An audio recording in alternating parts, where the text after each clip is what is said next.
Well, thank you for everyone here.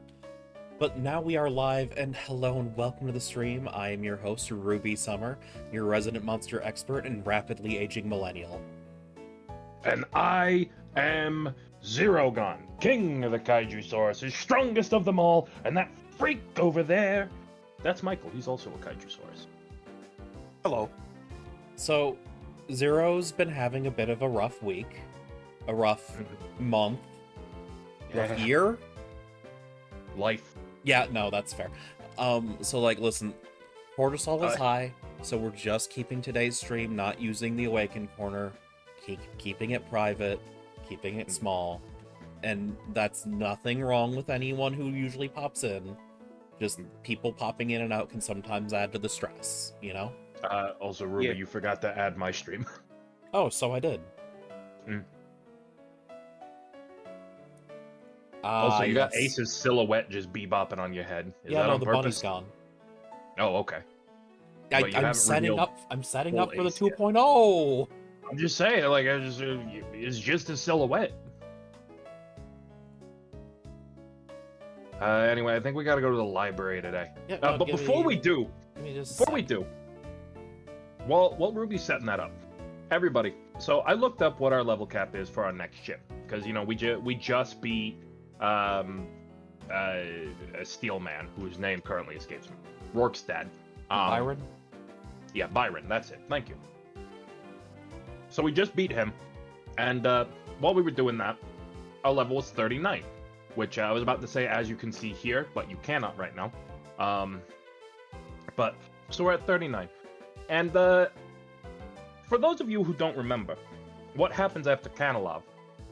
We gotta go through the mountains, facing off against Team Plasma. There's another lake encounter. There's like a lot of stuff. We want to hit Iron Island because I'll be honest, having a Lucario backup would be pretty good actually. Yeah. So like we got a lot of stuff we gotta do until we get to Candace. And all our Pokemon can gain like 3 levels. Yeah, because the level cap for Candace is 42. Oh, Iron Island has the Shiny Stone too, so I can finally get a fucking Roserade. Like... Yeah. So we will try not to break level, but it genuinely might be impossible not to. Yeah, and like ultimately, I've got the one Pokemon that solves Candace anyway, so if Nork hits 32, was it? 42, 42. 42, yeah. If Nork hits 42 before we even get to Candace's gym, he's gonna be over leveled, just plain and simple for the fight. Yeah. Now, I don't think this matters as much because apparently in Diamond and Pearl, they had no idea what they were doing with Candace's gym. They really didn't. In Platinum, I feel safe in saying that Candace is the single best Ice-type gym leader that the franchise has had so far. Now, the Candace bar is an 6 feet underground. Don't get me wrong. But Candace is an actual threat who takes advantage of the unique abilities of the type and her Pokemon and does pretty good with it, right? You know what, hold up, I gotta adjust her stream. Because in Platinum, she leads with her Sneasel that has Feint Attack / Aerial Ace Ice Shard and has Keen Eye. It's whatever. You know, it's a Sneasel. It's fast, it has mid-tier damaging physical moves. It's Sneasel. So it's whatever, you know? But the Wonder Swan is an amazing handheld. It really is. Look at all the great features it has. Did you know it can connect to the internet? Yeah. Sorry for interrupting, but I realized this looked really funny. Like... Yeah. And then after that, she follows up with Piloswine that is meant to set up Hail, but then it also has Earthquake, Stone Edge, and Avalanche. It's scary. That's a good Piloswine set. Oh my goodness, I forgot to turn on my Lurk Bait.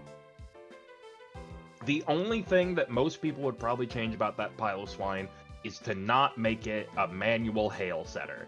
Especially because she does have Abomasnow. Yeah, so, like, there's a level of this is kind of redundant going on. Yeah. Now, her Abomasnow is weird. It runs Woodhammer and Avalanche like you would. I respect the Woodhammer, though. Yeah, the Woodhammer is respectable. But then she also runs Focus Blast and Water Pulse, when I don't think Abomasnow has particularly good special attack. No, it does. It does? It's good enough Is to it a run mixed Blizzard. Attacker? Yeah. Oh. Here, give me a second. I'm You gonna know look what? this up now. Egg on my Oh, face, wow. then. That would actually make Focus Blast and Water Pulse very good selections. But ultimately, I appreciate that her Bomb Snow is just built for Unga. And yeah, a special attack and Yeah. attack are equal, 92. Okay, fair enough. Yeah, so like ultimately, fair choice when it's default going to be a neutral nature. And then she comes in with her Snow Cloak Frostlass with Double Team, Shadow Ball, Psychic, and Blizzard. Which is fucking mean. Yeah, ultimately, she is ice as it actually functions, not ice as Game Freak wants it to function. Yeah. But this is in Platinum. We're playing Diamond and Pearl. Oh boy! In Diamond and Pearl, she leads with a level 38 Snover that knows Razor Leaf, Ingrain, Leer, and Avalanche. Does it have snow warning? Yeah. Also, So at least there's that. Ingrain? What are you staying in on? Like, Don't Oh, know. you know. like, are you... Leer? Leer is the one that gets me. Leer. Yeah, like, You what is don't that have a better comboing debuff. with? Like, Like, at least just run Icy Wind. Surely it learns that via level up. then she brings out a level 38 Sneasel. This is 2 levels lower than the Sneasel she leads with in Platinum, by the way. This Sneasel knows Feint Attack, Slash, Taunt, and Avalanche. She taught Sneasel, Okay, Taunt, the very fast low-key Pokemon. liking that. Liking the Taunt at Yeah. least. Yeah, but like, the Taunt is clearly to help pull off Avalanche, which isn't gonna work, because how many Pokemon are you running that are faster than that Sneasel that aren't just gonna one-shot it?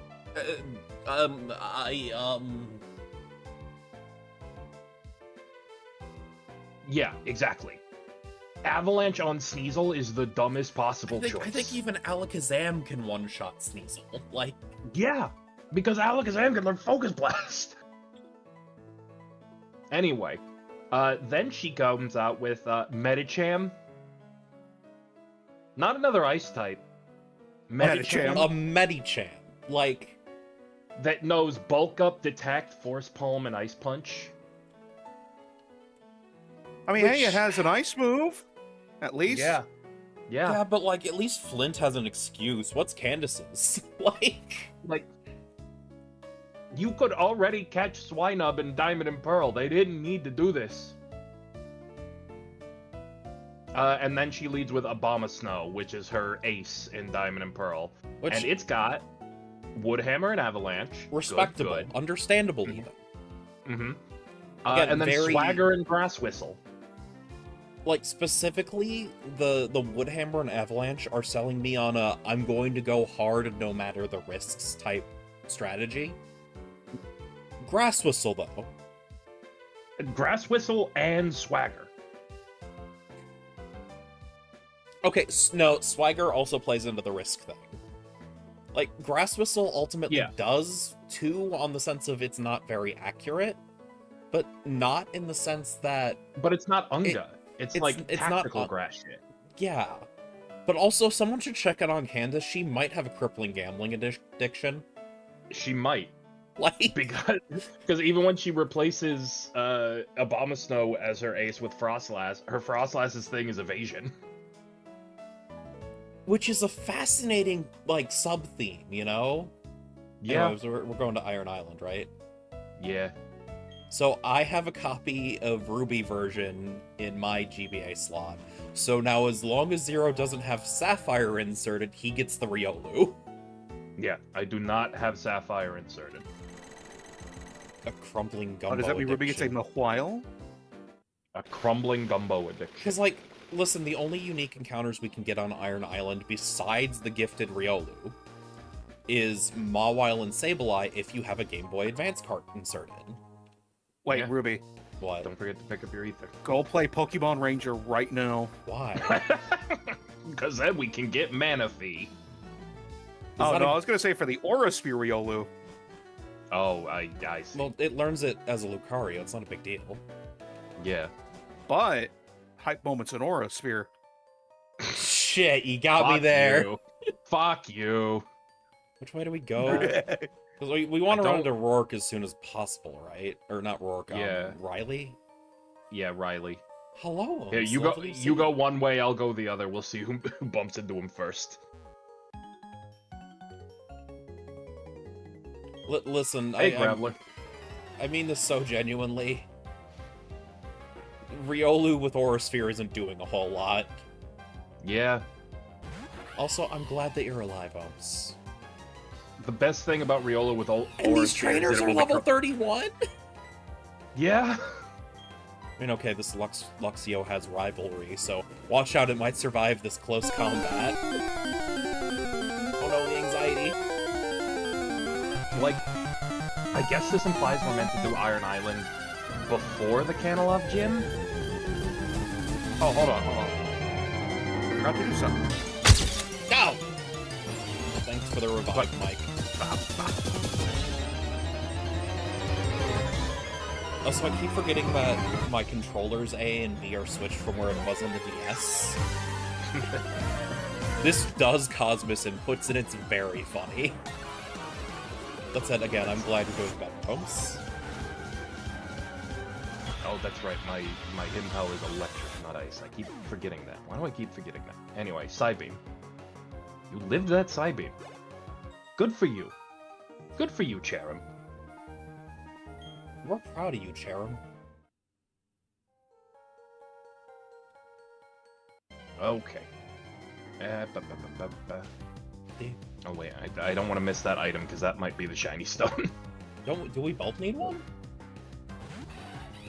Also, so I don't have to imagine it. I was like that for like a week. If I do need it, I'll go back and get it.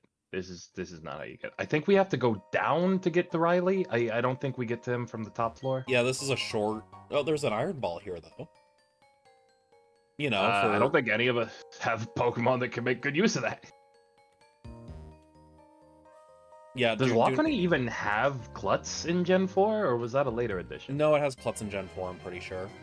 Okay, so Lopunny continues to be the best Iron Ball user, because it can throw it at people. Yeah, because Klutz means it's not affected by the items like passives, basically. It's not affected by the item at all. I mean, yeah, but Iron Ball is only a downside until you fling it. That's true. You know what, Ruby, what do you think of the take that some people have that Fling's type should change based on what item you throw?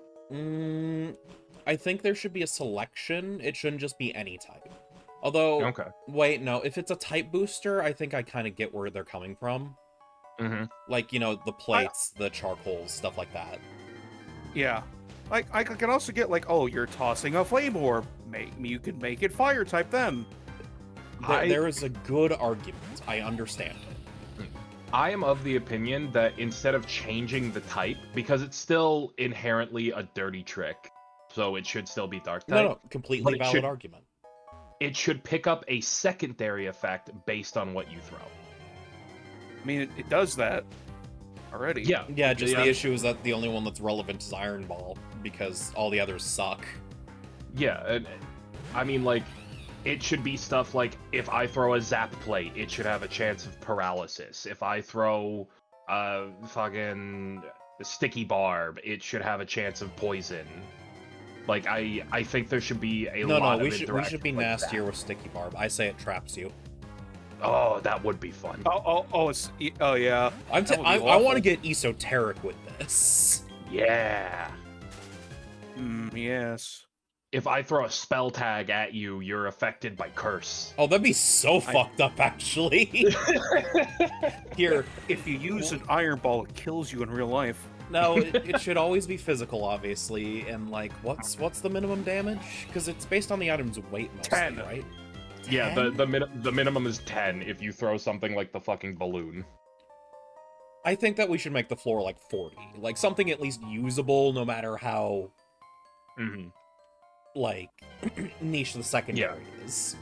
Agreed. Because the max is like 90, isn't it? What's Iron Balls? 200 for Iron Ball. Yeah, okay, that's a really high ceiling, though. Yeah. Yeah, so I think let's set it to 60 to 200. Actually, or, you know what? How about 50? How about 50? Because, like... Okay. I feel like that's... 60 is a little too reliable, but I get where you're coming from. How about 40 to 100, except Iron Ball, which is the only thing that breaks the cap? That's fair. Yeah, no, that's fair. I could actually... Oh no. It's 130 with Iron Ball and Big Nugget. Okay. Ew. Then... I mean, okay, that's more manageable. We can keep that the same, just raise the floor. Yeah.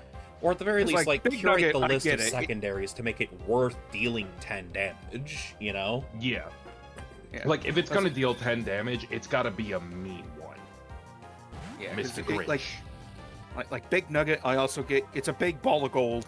Gold's Yeah. heavy. Yeah, Big Nugget should do the same thing as Iron Ball. Yeah. 100%. No argument here. 'Cause So I'm gonna suggest we lift those up to 150 and make everything else's power 100, and then keep the floor at 40. Yeah.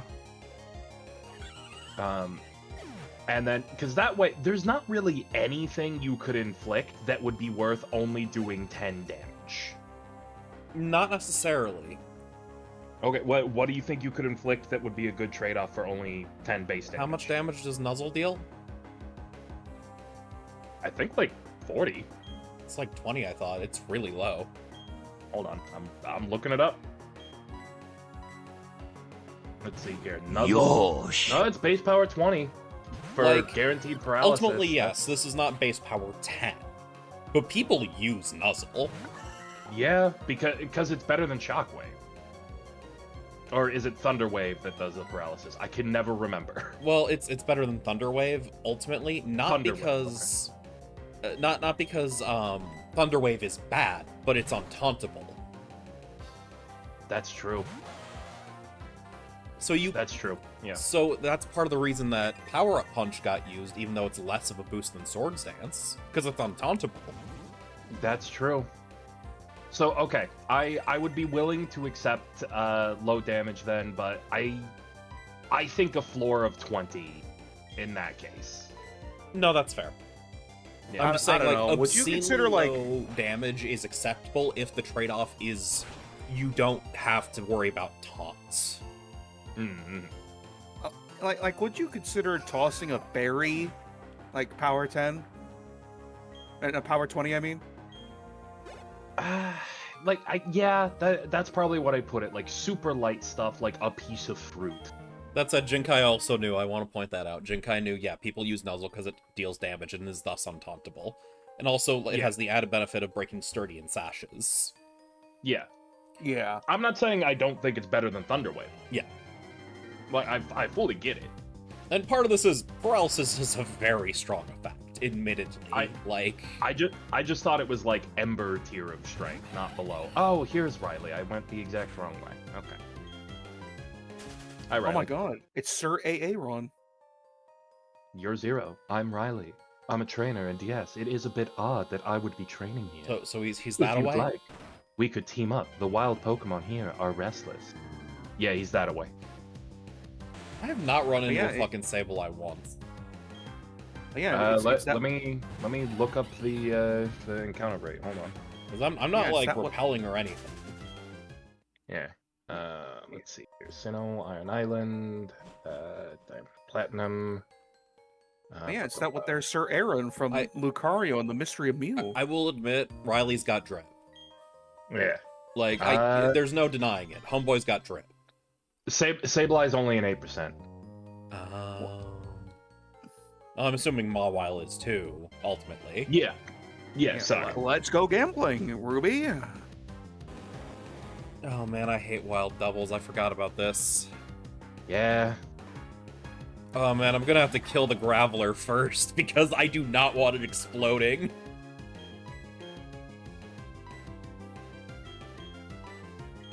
I forgot what it was. Okay, so yeah, here's my first esoteric suggestion, right, of what I think should happen. I think if you throw a berry, which is at the like floor of 20 power, right? Yeah. I think that should lower accuracy by 2 stages. That could be Because you just got useful. hit in the face with a piece of fruit. I'm just thinking. It's like ultimately, Ultimate Esoterica, I would be like, okay, but wouldn't it be cool if each berry had a unique effect too? Yeah, but that's asking a lot. Yeah.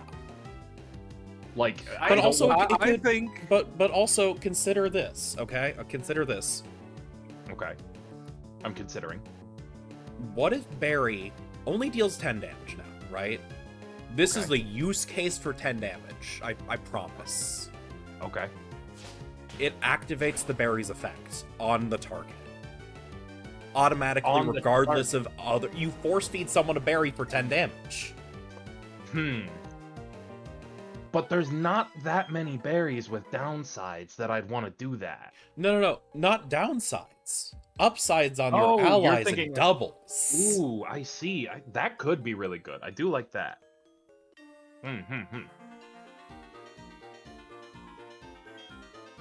Because, like, You know what? imagine, like, being able to bypass the low HP of berries for taking a chip of damage and your ally's turn. That could see some very fun tech. Yeah, you know what? No, Guy, I'm pointing out that would make an Oran Berry a net 0. Now, it's 10 base power, so it'd be affected by your attack, but ultimately 10 is nothing. Like, Yeah, I think if it's a healing berry, it should have like a set healing percentage. Yeah, Because we make it are work like able to present, do that in the yeah. code. Yeah. Where like it heals like 20% of your HP when you take it in exchange for that little chip. see, Jinkai, I understand the desire to do that, but one, it might cause some lore inconsistencies, and two, I'm thinking about that going, you'd have to program a new effect for every berry. Whereas what I'm suggesting, you might need to do a few custom ones, but ultimately it's just doing something already in the code, just bypassing an activation step. All right, Ruby, I'm probably going to go no, but should I swap Psych Up for Power Trick?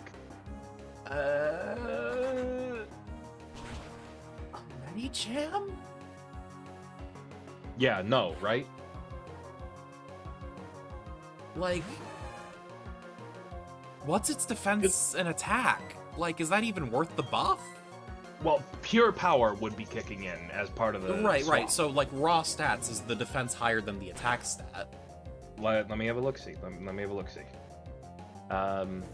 So Medicham has a defense of 85 compared to its pure power attack. Oh wait, nope, this is Mega. Hold on.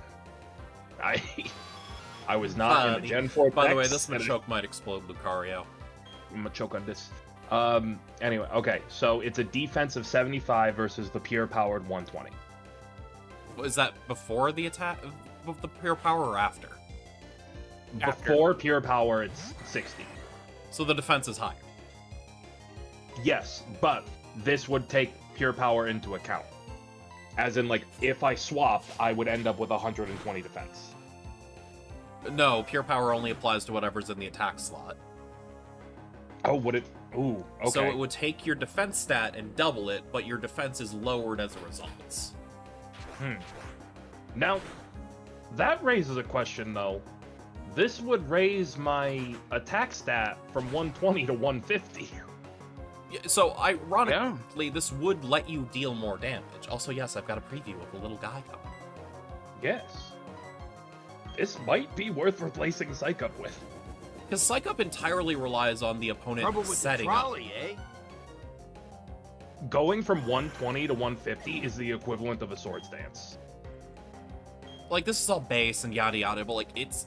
You would be dealing more damage, I'm pretty sure. Yeah.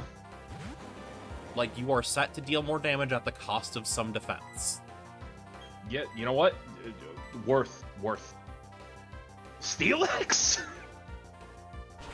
I forgot you could run in the wild Steelix here. Yeah. I mean, the Stubby Iron Island. Also, Jinkai. This is Diamond and Pearl. That doesn't mean anything. Sky, I'm sorry. Zero likes Turtle, and I look at Sinnoh and go, but I really want a fire type. Yeah. Grappler just killed Steelix and Lucario in one shot. Very funny. Anyway, get Force Palmed, idiot. But you see, Lucario. Oh, does that mean we gotta give up the Riolu? No. We killed the dad, not the son. Okay. The son is already born. Yeah. Well, no, the son is not born. The son is laid? I don't know, does a chicken count as born before it hatches? I mean, if it's a fertilized egg, there's already a chicken embryo in there. Ultimately, Are we gonna talk about does life begin at conception? well, no. There's gestation before laying the egg is the issue. Mm-hmm. So like an unfertilized egg, you're saying is not born, but a fertilized egg counts as being born? Well, yeah, because an unfertilized egg is just the chicken's period. I see. That's just what you eat for breakfast. There's not a chicken embryo in your breakfast usually. Usually. Okay. So you are saying once the egg has been fertilized, it counts as being born. I don't know for sure. Laid is after fertilization, though, ultimately. Well, no. A chicken could lay an egg and have it never get fertilized. That's how we get eggs. Well, laying a fertilized egg, the laying comes after fertilization is the issue. Laying also comes after an unfertilized egg. Because ultimately the egg must be laid. The egg must be laid. Now, how do we account green eggs into this? We can't talk about that unless we pull in ham into the conversation, and I don't think we got starting time. at 16. Everyone, hang tight. True. Okay, Yogi has reached level 43. I should have been not running through with you like this, Yogi. I've mostly been running from wild Pokemon, to be honest. I forgot you can run from wild doubles. It's riskier usually, but ultimately these are usually slow Pokemon compared to us right now. Yeah. Also, I'm way behind you. No, I think we just went in different directions. I mean, it's whatever, right? Yeah. Ponyta and Pelipper, huh? That's not the worst combo. It's not. Get woodhammered, idiot. I love killing birds with trees. So they know they'll never be safe. Is that the equivalent of killing someone by throwing a house at them? Yeah. That's exactly what it's like. It's why I love it so much. Makes me feel powerful and alive. I am instilling them into them the fear they deserve to feel. Why you gotta be mean like that, Riley, Zero? Can Why you, gotta be mean? can you use your stab instead of Bone Rush? Oh, never mind, you got the KO anyway. Good job. You missed with Bone Rush. Against what, a fucking Pseudo-Wudo? God, get Earthquaked, idiot. Zero's looking at this dog. You deserve this. No, Riley deserves this. The dog deserves nothing. Also, he's technically a jackal, which isn't really a dog, but, you know. I mean, it's a cannon. I mean, yeah, I was about to say, they're got dog in them. They do got that dog in them, but, you know. Hey, what level of revives are we at? 13. Yeah. Just making sure in case this Growler uses Explosion after I just close combated the Steelix. Oh, you think you got it close? Take a look at Dirt. Jesus! You know what? Ultimately, this section is annoying, but for a Nuzlocke, I appreciate only having to live. Yeah. Okay, yeah, we went in different directions. I haven't fought most of the guys in here, and I'm at the plasma dudes. Oh, come on. Paralysis proc can be beautiful. It used to self-destruct. Boo. I mean, I'll Oh, Ruby? Nork died. Oh. Alright. Let me update the counter. We were still in ads, so... What? I guess I'll wait for the ads to come back, but fuck. I wasn't expecting Nork to explode. Well... This is what I get for not taking Piplup. I have 2 water types!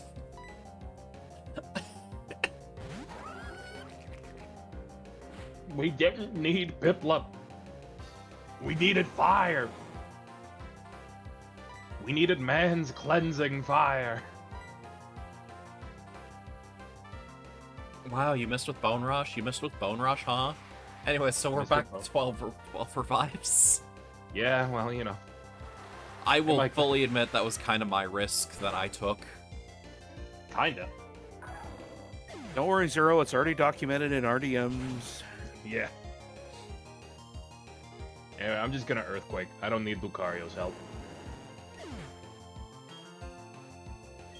Give me one time you really needed a fire Gardenia! type. Like, Yeah. I didn't have a good flying type. Honestly, the Kanalov City guy Zero we got just the fought, Star Raptor, didn't he? Because Yeah, I got Bucky. and Candace coming up soon. Be really helpful for Candace. Skill issue, fuck you.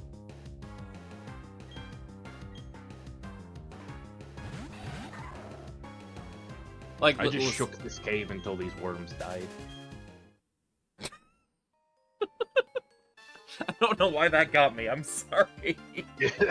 I shook this cave until these worms died. That is an accurate representation of the thing I just did. Oh, Zero. Orthworm wouldn't be invented until a few generations later. I'll kill you with mind bullets. No, Mike, I don't mind Earthworm. He's just a bit boring. That's kind of why I don't like him. He's just Steelix, but way more boring. Yeah, but like, if he came out in Gen 3, would you hate him as much? Kinda, yeah. Oh, okay. Because again, my issue is that like Steelix already exists, and he's just smooth Steelix. That's fair. But Mike, get in here. Zero.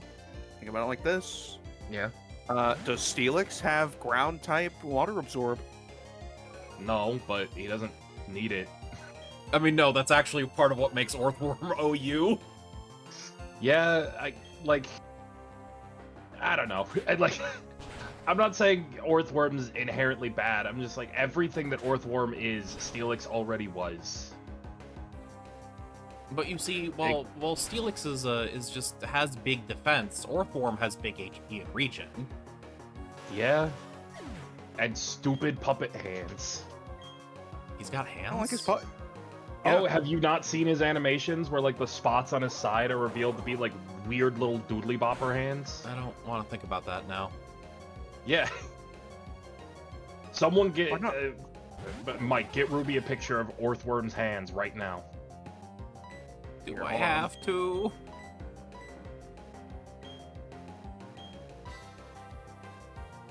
Earthworm's hands are his best feature? No, they are not. You get out of here. Yeah, Ruby, here you go. I know they wiggle. Them wiggling is part of why I don't like it. Look at his little hands. Okay, Floatzel is paralysis. Mike, use Dragon Rage. Ruby's currently busy killing this Didn't KO. weasel. And here's TCG art of him using his hands to dig. I don't like it. Why Why not? doesn't he just eat the dirt? He doesn't want to eat dirt all the time. Okay, I'm looking. Why I'm not? He's a looking. worm. Oh, I mean, that's not as bad as I thought it would be, honestly. I don't like him. I don't look like they go. Well, yeah, but that's funny. Like he's a funny one. You know, he's a funny one. Also, a pretty good body press user. Well, yeah, because I'm sure he's got decent defense. 145, yeah. Oh yeah, it's definitely competing with Steelix. I get it now. Yeah. I'm going to earthquake these EXP bags. So But does Steelix have metal bursts? I do genuinely so. understand Zero's frustration because ultimately, Gens 8 and 9 did not supply a lot of Pokemon we liked in general, so the ones we don't like stand out a bit more. Yeah. And like- I can nigh guarantee if this was Gen 5 and you were still having a good time with Pokemon, you'd probably like Earthworm a bit more. I would be less upset about Earthworm, but like you asked, would I still hate him if he came out in Gen 3? I would, because it's just retreading ground we've already got, you know? No, I get that, but like at least in Gen 5, there's like the excuse of, well, they did a whole new region, you know? Yeah. Like, if he'd come out in Gen 5, I think I would have been like, oh, okay, this is Unova's Steelix. Yeah. Okay. And you'd I'm be not like, a huge- and there's worms. And yet Yeah. Pokemon does always do this a little bit, Sky, but it's a little bit awkward when it happens to a defensive type, and it turns it from bottom of the barrel trash to like actually usable because of the power creep. Yeah. And also, like, for a while, I'd say up until about Gen 6, a little bit of 5, but definitely 6.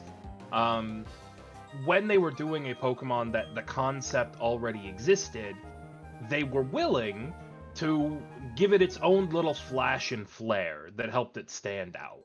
And Whereas Earthworm is largely just kind of sitting there going, hey, I'm just kind of better than Steelix, actually. Yeah. I do everything Steelix does, but I've got a better ability.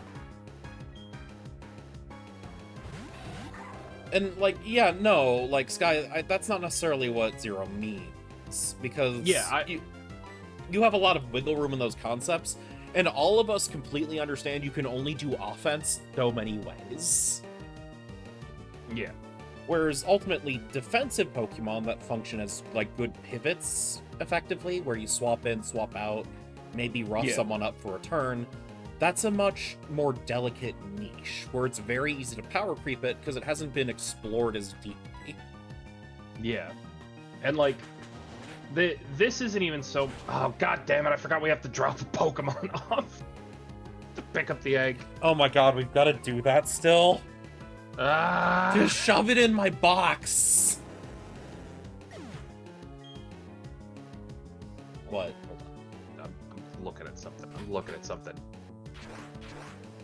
Do you have an escape rope?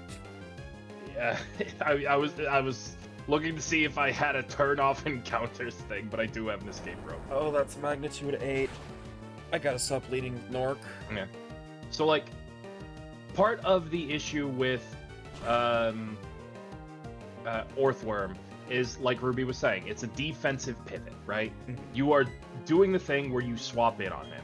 Yes, he's got less defense than Steelix overall, but having the ability to absorb an incredibly common type, and probably one of the main ones people would attack a Steel type with, makes him just better. And then he got Shed-Tail in the same gen, which was good enough to get banned, so... Yeah. And, like, he doesn't have anything that makes him his own in addition to that. Yeah. He is not, like... He is not doing anything that Steelix couldn't already do. He's just adding doing more to it. Yeah. Yeah, he's just doing Steelix's job better. And a little bit of that is because Steelix's toolkit has become much more generic over time, where it's using Earthquake and Iron Head. Congrats, you're attacking with your stab. Like... Yeah. And, like, if Earthworm, like, was a special attacker, or if Earthworm, like, kept Onyx's speed in a trade-off for that lesser attack. Like, there's things you could have done to make Earthworm feel more different, but they didn't. Like, he's still the same. He's still the same guy. Lucario, why would you quick attack a Zubat? Just Metal Claw it so you actually get the KO. Oh, it is a special attacker? Compared to Steelix, what is its actual stats? Because saying compared to Steelix is burying the lead. Okay. One second, Zero. Steelix has like 30 special or some shit. It's pathetic. Like, yeah. No, let me do it. 60 to 55? I mean, that's... What I'm looking at says Earthworm has 85 attacks, 60 special attack. Yeah, and Steelix has 55. That's... Jinkai, that's within spitting distance. That doesn't matter. Yeah. Yeah, like Earthworm is a little faster. He has a bit less special defense, but, like, again, you're most likely going to be hitting him with ground. And I'm guessing Steelix is dedicated to, like, bulky ground physical offense now. Where, like, in its debut, it was kind of supposed to be the bunker, you know? Yeah. Yeah. Now, Sky, I will accept that Champions did change things by having a limited pool. So what you are calling on these Pokemon for has like wildly altered in a lot of cases. Yeah. Because even like, Gen 8 was when Orthworm came. Yeah. 9, I think. No, Gen 9. Gen 9. Still, we had, compared to Champions, I am underlining a few times, had a massive roster. Yeah. Yeah. Like, Yeah. Champions. But, like, Champions has you know, Mega Steelix, so Megas are back, and then like that's got a different niche than regular Steelix, and there's not as many defensive pivots, so having access to both of these guys lets you play with their toolkits more. Like, Champions did a lot to make this a more healthy thing. And I'm not denying that, yes, ultimately this does mean that they have found niches, but they're niches that they found, I guess is the right way to say. Yeah, finding them required them to pair off most of the Pokedex. I will say, though, at least being a fat wall, the steel type you want to use is actually Mega Aggron, actually. Yeah. No, that makes sense. Because Mega Aggron has Filter and is pure steel. And, like, listen, God, I mean this genuinely, Sky, UU is respectable these days. Yeah. There's nothing wrong with being in UU. I'm 90% sure the meta's settled down by now, but like, I still remember all the wacky bullshit that people were finding. Yeah. In the early Wild West days of Champions. And if I'm not clear enough, I think this is a good thing. Yes. I think what Champions did is good. Like, I think that what Champions does is what the Dexit should have been the whole time. Is, like, actually pare it down to, like, 300 or so Pokemon per region, and you get to explore what all of their toolkits do. Yeah, so, like, some kind of spin-off game for the GameCube, maybe? Maybe. Like some sort of I know Colosseum? I know that now Colosseum and Gale of Darkness are largely solved with what's good, what works, what isn't. But on debut, you gotta think a little bit. Like, we had to solve the problem was presented to us, and we have solved it, but it was a problem we had to solve. Because there's just a lot of things where you gotta go, okay, do you know what you don't have access to in Colosseum? What? What do False you not have swipe. access to, Ruby? Yeah. You don't have false swipe. In a game where the goal is to catch everything. Explicitly. The best Pokemon to help you catch stuff is Jumpluff, and that's really funny. Why? Because at least Sleep Powder isn't hypnosis. Yeah. And also it's fast, so like it can get it off. Like, it's faster than a lot of what you encounter, I should say. It is not actually fast in and of itself. No, Jumpluff is pretty fast. It's like 115, I think? 120? Is it? I could have sworn it's above 100. Jumpluff's a decent little fellow. Hold on. Here, hold on. I'm gonna check the exact thing now. No. I got it. I have Bulbapedia open. Okay. Fuck me then. I get. All right. Jumpluff. Hawlucha Yeah, 110 enchantment is great. Yeah, 110. Yeah, that's actually pretty fast. You know what? I'll eat crow. That's above. That's fair. That is above the base 100 that OU was sitting at for a while. Like, we're talking into Gen 6 a while. By the way, I'm gonna store Cash Rocket just so I can get the egg. Yeah. Because ultimately, that means that Riley will get out of here. Yeah. Scott, I will say I am also entertained by Snowgrave Route Champions. Snowgrave routes? Because you can entrain. Because the big iconic thing for Hawlucha entrainment was Vanillux. Yeah. Do you know what move Vanillux knows, Ruby? It's sheer cold, Mike, I know. Yeah. We know. Hello, Zoppy. Welcome to chat. Found a way to deal with Ligmature Snowgrave. Good job. But yeah, I think this is during the, close after the announcement of Chapter 5. And so there was some cross-contamination with Deltarune memes. Yeah. All right. But trust me, Ruby, if you want content, we're gonna have to go down that route. Guy, would you not do this? Would you not say, okay, see you later? Oh, wait, you want to talk to me too? Oh, shit, okay. Well, listen.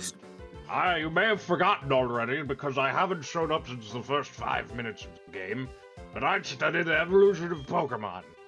I'm going to walk here and turn around, but the more I study, the more mysteries appear and multiply. Pokemon that evolve and those that don't. What makes them different from each other?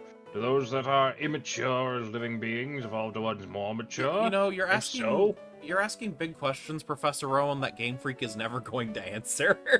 What do we make of the legendary Pokemon that don't evolve? Are we to assume that legends are complete as creatures? This is where you three come in. Wait. Who wants to tell him? Okay. Who wants to tell him about Alola?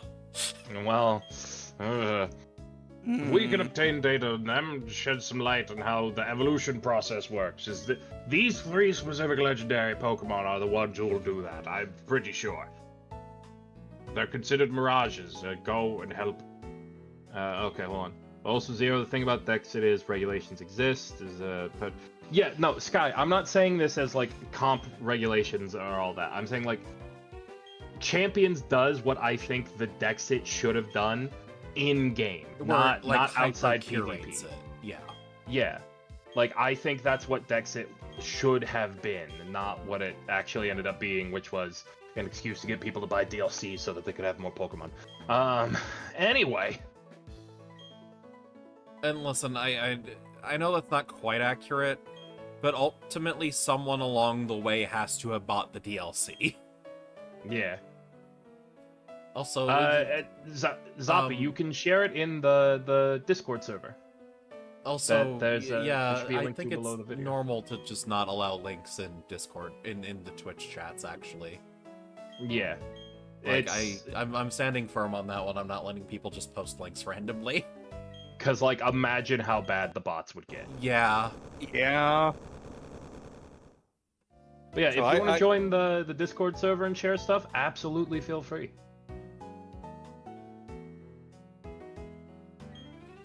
Gotta go check out the lake, some stuff. I think someone almost talked about that actually kind of happening now, where someone will pop in and start talking about, like it was...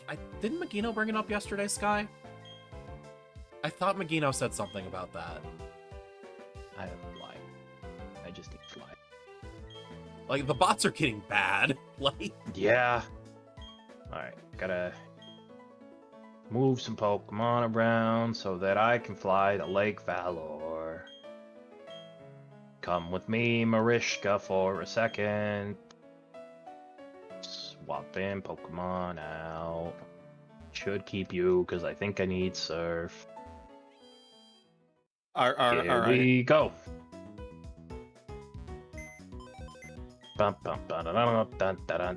Marishka can fly. Lake Valor is this one over here. Where's my Let's flyer? go to Pastoria. I don't remember if you have one. No, it's Helio. Oh, it's Helio. Okay. Where are we going? You know, Ruby Zero, I think I finally found the objectively correct way to read JoJo's Bizarre Adventure. Oh, Don't. go on. Don't. Trust me, okay. No, I'm being told not to let you, Mike. So this is stopping now. No. Okay. No. There was a Listen, diesel reference. That's it. When Ruby is the one saying don't about something stupid you're about to say, I know that it's gonna make me mad. No, but see, here's the funny part is, I know Mike knows how to rage bait, and JoJo reading order is such amazing rage bait. Like, it really is. Because ultimately anything other than release order will make people mad. Oh yeah, by the way, Ruby, you want to get mad real quick? Okay. There is a portion of One Piece fans who have started suggesting you skip East Blue. I'm sorry? Yeah. Like straight up I see the meme I DM'd you a while ago is relevant now. Yeah, like straight up full on suggesting people just skip East Blue. But East Blue is so good! Yeah, it is necessary for understanding everything that is going to happen later. Like, It's like asking someone to skip Dragon Ball to get to Z. no, that unironically makes more sense because everything you need to understand about Goku is explained really fast at the beginning of Z, and then it's actually mostly the Gohan show for a long time. Until the Blue Saga. All right. So you want people to just skip Demon King Piccolo? Is that what you're saying? No, I'm not saying I want to. I'm saying it makes There's at more least an sense than argument. that. Yeah. Yeah. Right. I'm giving you a side eye there. Like, skipping East Blue is skipping, like, got everything that gets you attached to Usopp, skip Arlong Nami. Park! Yeah, you skip Usopp, Nami, you skip Sanji and Zoro's, like, big emotional, I will join the crew moment. Are we skipping Logetown? Yeah, you'd skip Logetown. Because that's technically East Blue, right? Yeah. That's the end of East Blue, is them getting out of Logetown. Like, that's huge. Yeah. Like, that's there's so much huge stuff that we gets set still up in talk East about Blue. it. There's so much stuff that gets set up in East Blue that I cannot fathom reading the rest of the story without knowing. Like, I could kind of understand if you're doing a reread, right? For, like, catching... Not on your first read. But that's different. When I'm doing a reread, I'll just go, I want to start at this arc. Yeah. Because I want to reread this arc. Because, and like, something in the current arc probably tickled your brain, and you go, I want to go back where, you know, listen, it's not a secret, we're on Elbaf right now, right? Yeah. Yeah. So you go, I'm going to go reread Little Garden, actually, see if there's any lore drops that we missed. Yeah, exactly. Like, you get the joke of, no, read it up until the time skip, then decide you don't want it. But, like, yeah, that is a joke. But you don't want to skip literally the first 100 chapters of establishing why you should care about these people. Yeah, like, that's wild to me. Because I think I've explained my media, like, rating system a little bit. Or if a series makes me laugh, cheer, and cry, all three, I just cannot give it lower than a 7 out of 10. Yeah. Like, it is engineered strong emotions in you. And like, East Blue does all three on its own. Like, you want to know what their fucking explanation is for why it's okay? Oh, One Piece has so many flashbacks anyway. Wait. So we're watching the flashbacks instead of watching the show now? Apparently. The thing that we've been bitching about for a decade? Like, it's more a case of, oh, if they're gonna have these flashbacks anyway, why should I watch what they're flashing back to? But that's only in the anime. Yeah. Like, flashbacks in the manga are maybe a page. Yeah, they're like a panel of going like, hey, remember when this happened? And you'll be like, yes, I do, Oda, thank you, I love you. And, like, also, yeah, I agree with the checkpoint system, where, like, when are you getting beyond the point of realizing this is more than just your average battle show, you know? Yeah. And for most people, that's Arlong Park, but it can come earlier, it can come later, and that's fine. Yeah. Like famously, Critical took until Any's lobby. Which is longer even than it took our friend Freeman. Yeah, Freeman, it was, Drum Island. Drum Island, yes. Specifically the tree. Yes. That's what made him stop and go, oh yeah, One Piece is something special. It took me until Arlong Park, specifically the walk to Arlong Park, after Nami says, Luffy, help me. Arlong is a good one, honestly. Yeah. And this is not us saying One Piece was bad before this. No, the exact opposite, honestly. I love the entirety of Buggy's introduction. Yeah. Like, I don't think there has been a drop in quality for One Piece. I think that it has shifted from being a weekly series to being a series focused on volume releases. Which is why it's every 10-ish chapters you'll get something big. Yeah. Like, if you look at One Piece as read this as a volume, it makes way more sense. And it makes sense why he would write it that way now, because he knows the volumes are guaranteed. Yes. By the way, I'm sorry for interrupting Pokemon for this, but we're ultimately in the press A to win moments. Yeah, like, it wouldn't make sense for him to keep writing week to week like he might be canceled sometime soon. He's locked in unless he just like suddenly has Luffy defending Age of Consent laws in the next chapter or something wild, yeah. Like he'd have to have Zoro turn into like literal actual from real life Hitler to make people go like, oh, maybe we should get rid of this one. I'm gonna be honest, Sky. Yes, sort of. The issue is that it's still not bad. These are still like 6 out of 10 arcs. Yeah, Like the way they drag on can make you kind of groan a little, but it's not like, oh yeah, this is bad. and like there's something happening constantly in all of them. Like I'll give you Fishman Island is a little bit just hype moments in aura because it exists to have everyone show off how much stronger they've gotten. Well, also showing off a villain who has no reason to be a villain, and that's the point. Yeah, like showing us that there is a level of depth by showing that there are guys with no depth. That the world is so fucked up that it can create a Hody Jones. Oh, Dressrosa is, like, chunky. Especially week to week. Dressrosa, yeah, Keanu 3's learned Psychic. Oh, okay, you've just won.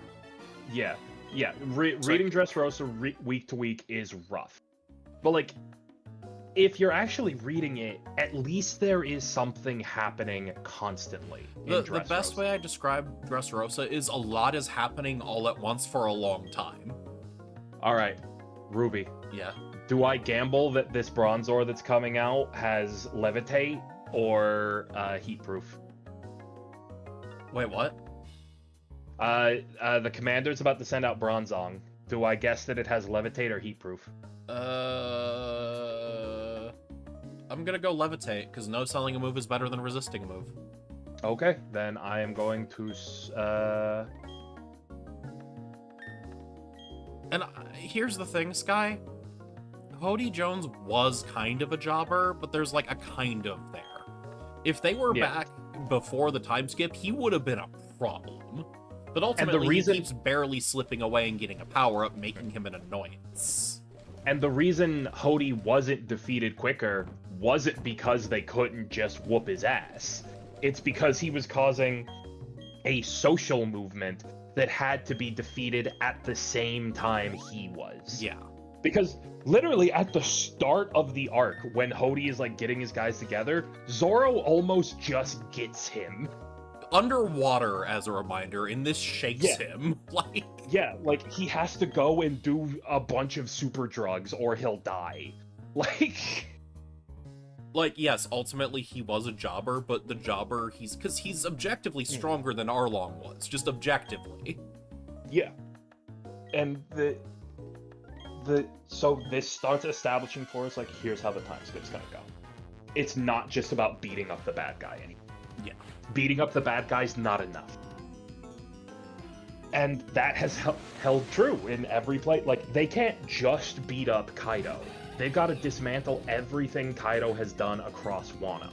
Yeah. They can't just beat up Daffy. Because Kaido is so just interlinked into Wano now, like a fucking parasite.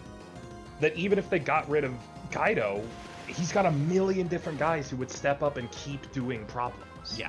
So they've got to dismantle his whole shit. And with Daffy, they can't just beat Doflamingo. They have to free the kingdom and make sure that, like, the mystery of where everyone went is solved. They can't just beat up Big Mom. They have to make sure everyone gets out alive. It's different from you have to beat up Eneru, and also you can conveniently ring the bell at the same time. Yeah. Because, like, you just gotta beat up Eneru. Like, that's just how it is. You just gotta. He's there and he's a problem. You just gotta beat his ass. Eneru is literally the biggest problem. Without Eneru, none of his other guys are nearly as threatening. Yeah. Like, yeah, a bunch of them are still strong, but Wiper canonically could have beaten everyone but Eneru. Exactly. And he technically beat Eneru. And now, there are some good, like, here is an ideological debate happening, right? Yeah. In early One Piece. That's literally Captain Kuro. Yeah, but they're not as dug in. as the time skip guys are. We're Because, like, if Kuro hasn't taken over Syrup Island. Yeah. Or like, Annie's Lobby. Yes, there is a clash of ideals happening, but ultimately you gotta do it because you gotta save Robin. Yeah.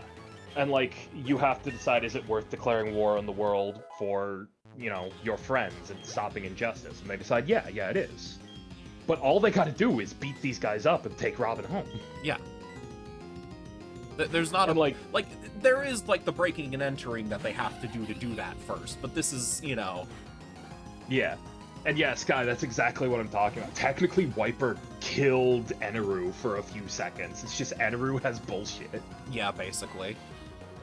Remember, Oda has been consistent that if anyone but Luffy had fought Eneru, they would have lost. Like, yeah. And Eneru could have went toe-to-toe with most of the people in the fucking, like, Grand Line and shit. Like, he'd still be a threat to anyone but Luffy. At least until we're getting to the point where, everyone's got hockey in the New World.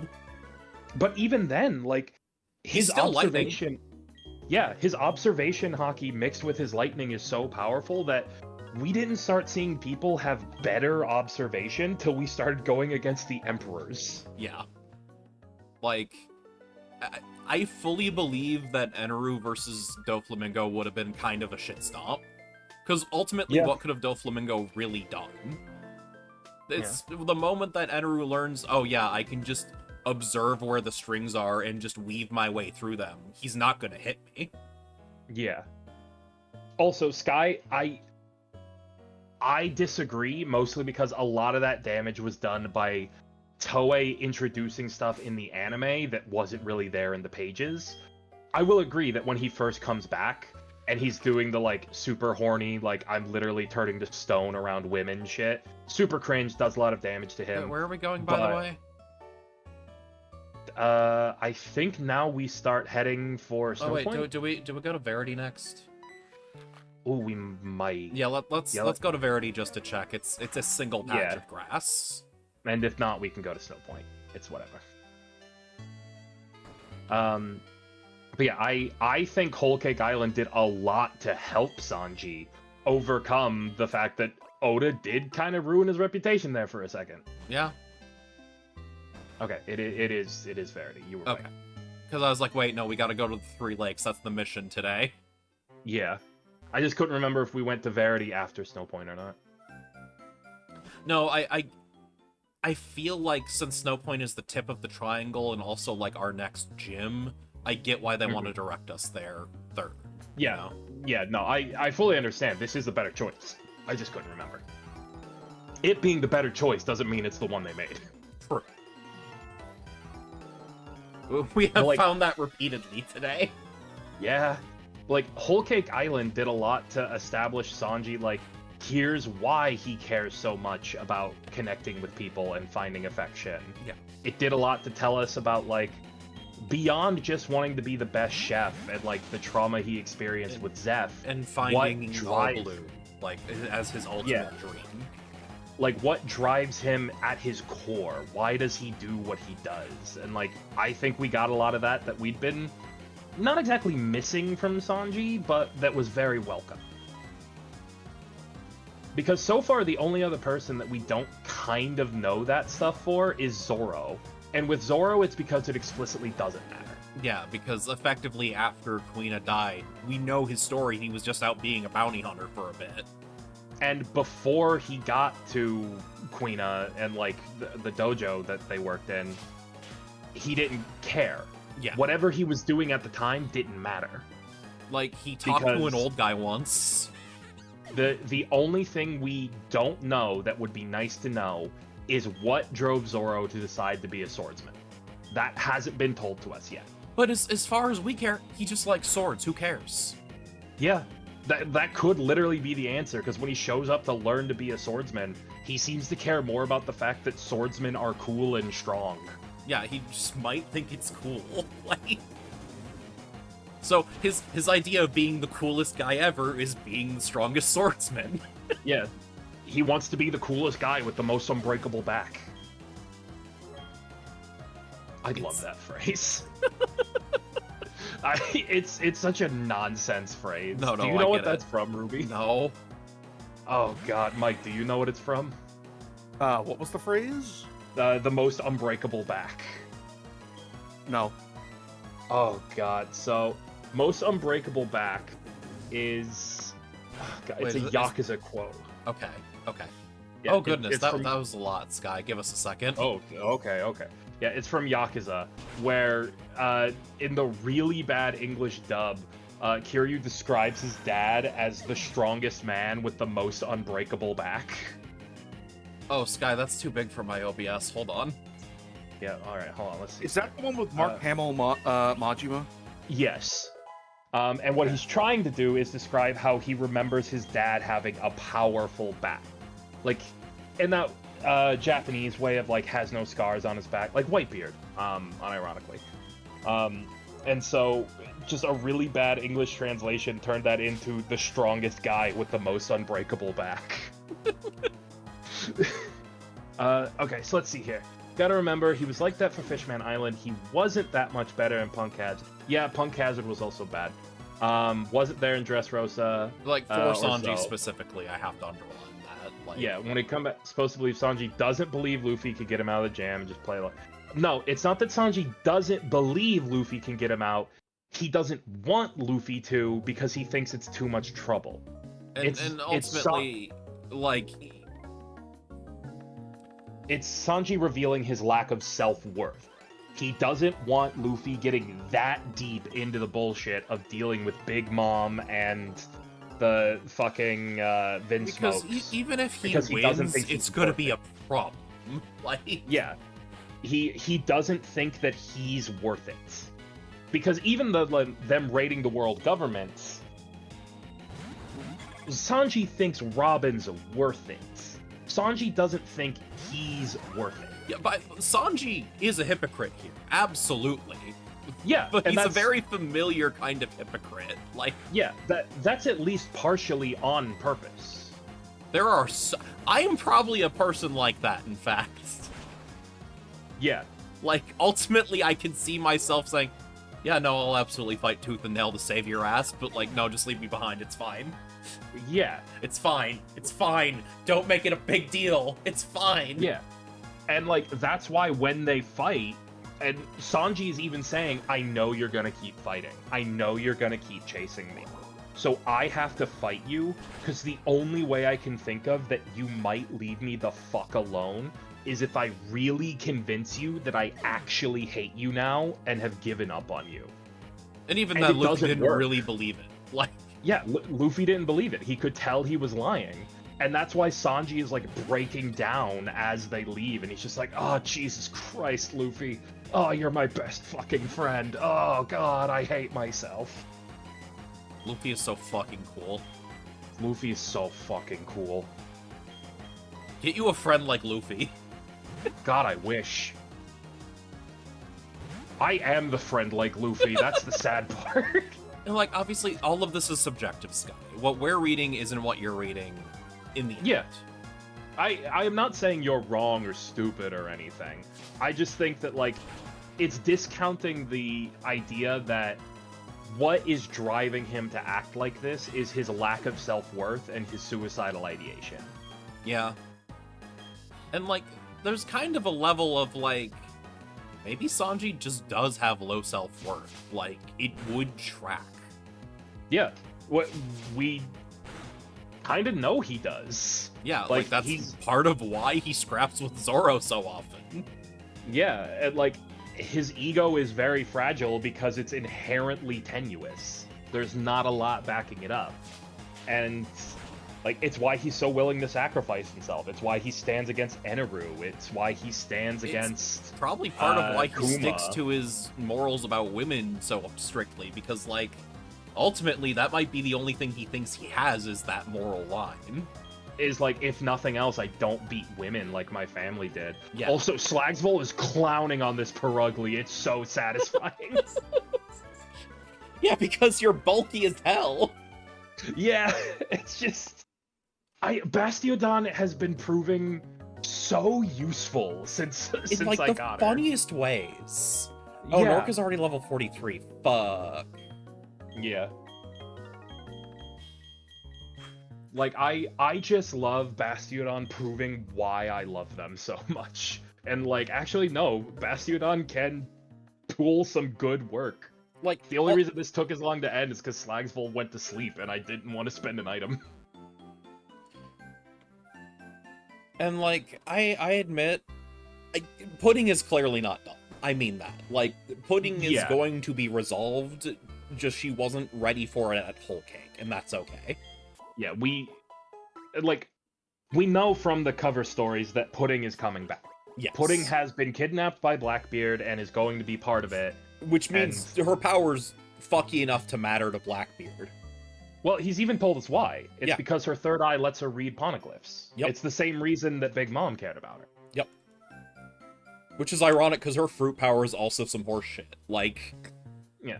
Like, I do agree with you that throughout the arc itself, Pudding feels unfinished, but I can accept that in a case of Oda knew he was bringing her back. Yeah. Because I think I can kind of understand why, too, because let's think about this. Sanji loves his wife, and she loves him. They would be fucking insufferable and inseparable. They can only meet again at the finale. Like, Yeah. There would just be a point where, like, okay, hold on. And Oda clearly has plans for Sanji's solo development still. That's happening right now, as we speak. Wait, I just thought of something I never thought of before. What? When this is all over and we see whatever all the crew is doing, like, in the far future when Luffy's been the Pirate King or whatever, are Pudding and Sanji gonna have, like, 50 kids running around with swirly eyebrows over their third eyes? Oh my god, that sounds adorable. I need it. They've gotta have the eyebrow over the third eye, too, right? Right. No, absolutely. Like, it'd be adorable. But, like, you get where I'm coming from, where, like, literally Sanji is having solo development in the manga right now. Yeah. Where he is literally pushing new limits. Yeah, and Wano had the whole thing before of him going like, how do I be useful to Luffy? Does Luffy need a tool or does Luffy need a friend? And the him answer coming to is he needs a friend. Yeah, he comes to the healthier realization of Luffy needs a friend. And like, that's good. That's great. Also, I'm sorry, but Nork keeps being the optimal option repeatedly. Oh, who Yeah. needs a fire type in Sinnoh? Alright, hold on. I gotta see who's got... Have we learned strength yet, or am I insane? I don't think we have, right? Where did we get it? I don't know. You know what? I can check my bag and it'll tell me. Why am I doing this? Like, man, I'm sorry, I gotta keep Nork in. This fucking close combat's gonna annihilate this Purugly in a way that's Okay. almost as funny as when your fucking Bastiodon did, but in reverse. Alright, we don't have strength yet, and I don't think we need it to get to Snow Point. Well, yeah, Sky, that... Having stab remember close when combat I was going... sure did solve this. Yeah. When I was going through, I was sitting there going like, do we guess that this Bronzor has levitate or heat proof? Oh wait, no, But we do need strength. there's so many random Bronzors in people's teams that it's like, okay, 50-50 is still a lot of fire hits. Like... Yeah. Alright, let's see here. Travel south from Salacion to Route 209. Climb the Lost Tower, speak to the elderly woman. Okay. Wait, where do we go? To get strength, we've got to climb the Lost Tower to the south of Salacion. Oh, okay, well, time to level up Mike, I guess. Mike, you're eating ghosts. I hope you're Okay. excited. Also, I hope Sky has time at Lake Acuity. It's for us fucking around right now. Salacion? There we go. Yeah, Salacion. The one to the south of it? Okay. Yeah, the tower. Because apparently that's where we get strength and where we're gonna need it. Also, like, here's the thing, Sky. Kinda worth it. But what if you picked Infernape? Like... I forgot how pleasant the bottom floor of Salacion Tower looks. Oh yeah, because it's a Pokemon graveyard. Yeah. Because we were still in a time where every region was supposed to have one. Just Johto and Kanto were joined at the hip, so they didn't make But two. this is the first one where like they've got grass on the floor. Like it's. Okay, Mike, time to eat some ghosts. Are you ready? Oh man, we were supposed to do this way earlier. Yeah, but like ultimately, because we're not fast forwarding through everything. Because like I'm pretty sure the reason like Schlimbo got through these regions so fast is he was playing on high speed. Yeah. Right, Sky, but it's roll compression is the thing. Because Infernape can hit a lot of things that Machamp just can't. Yeah. Like, if you have Infernape, you don't need Machamp. Yeah. And honestly, if you have Shellos, you don't need Empoleon.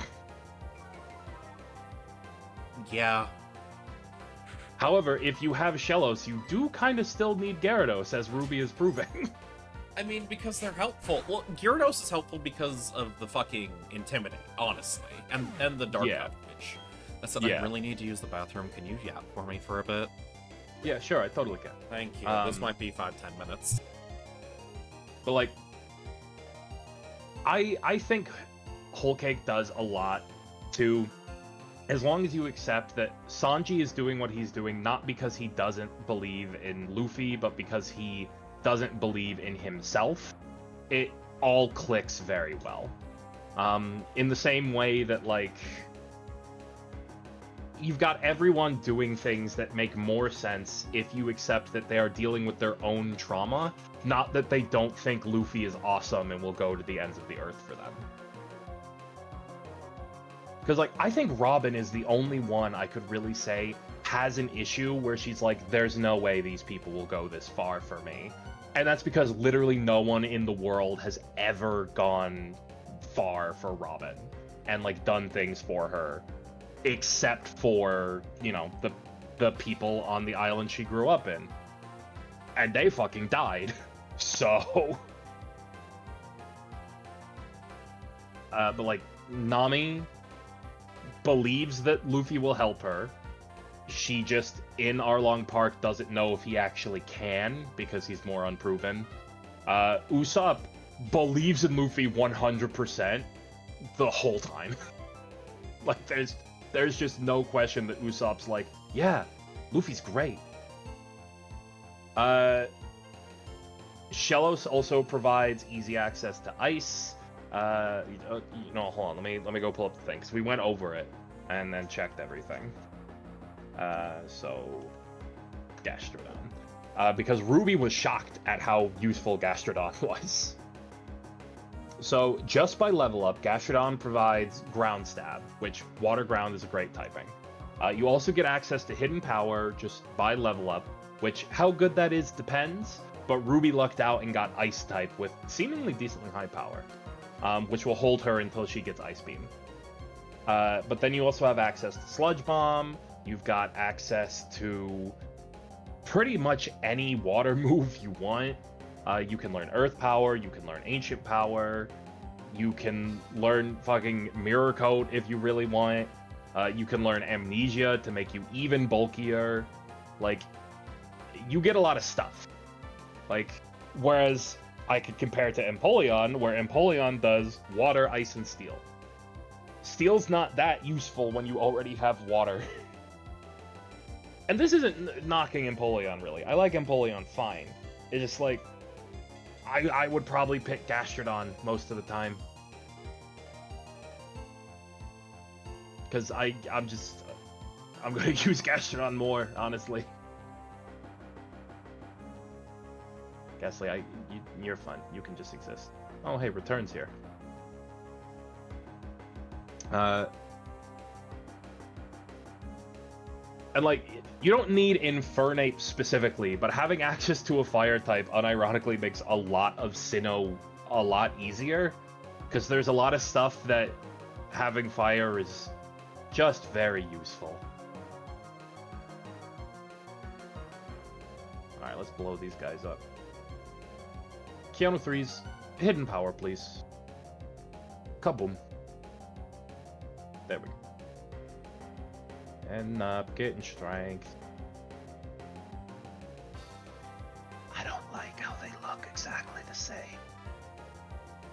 I don't like how there's just 2 elderly twins at the top of this grave tower. I'm scared, guys. Uh-huh. Oh, okay. You just... Okay. Thank you. That Fantina... Oh, we were were we supposed to come here after Fantina? Ooh, wow. Okay. Maybe before Fantina. Unclear. Oh, we also got the cleanse tag. Helpful. Man, we were supposed to come here a long fucking time ago. Yeah, Shellos gets Earth Power. I don't think by level up. I think it's a tutor move. Yeah, tutor move. So you just gotta take it to a move tutor and it can get Earth Power. And then you've got Earth Power, Surf, Ice Beam. Like, you got good shit.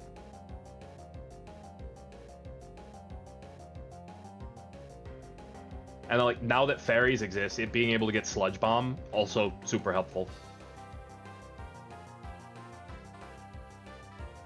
Gastrodon is weirdly good. Like, it's not quite as good as Swampert, but it's just kind of special Swampert, really, now that I'm thinking about it. Well, Swampert's kind of special, I think.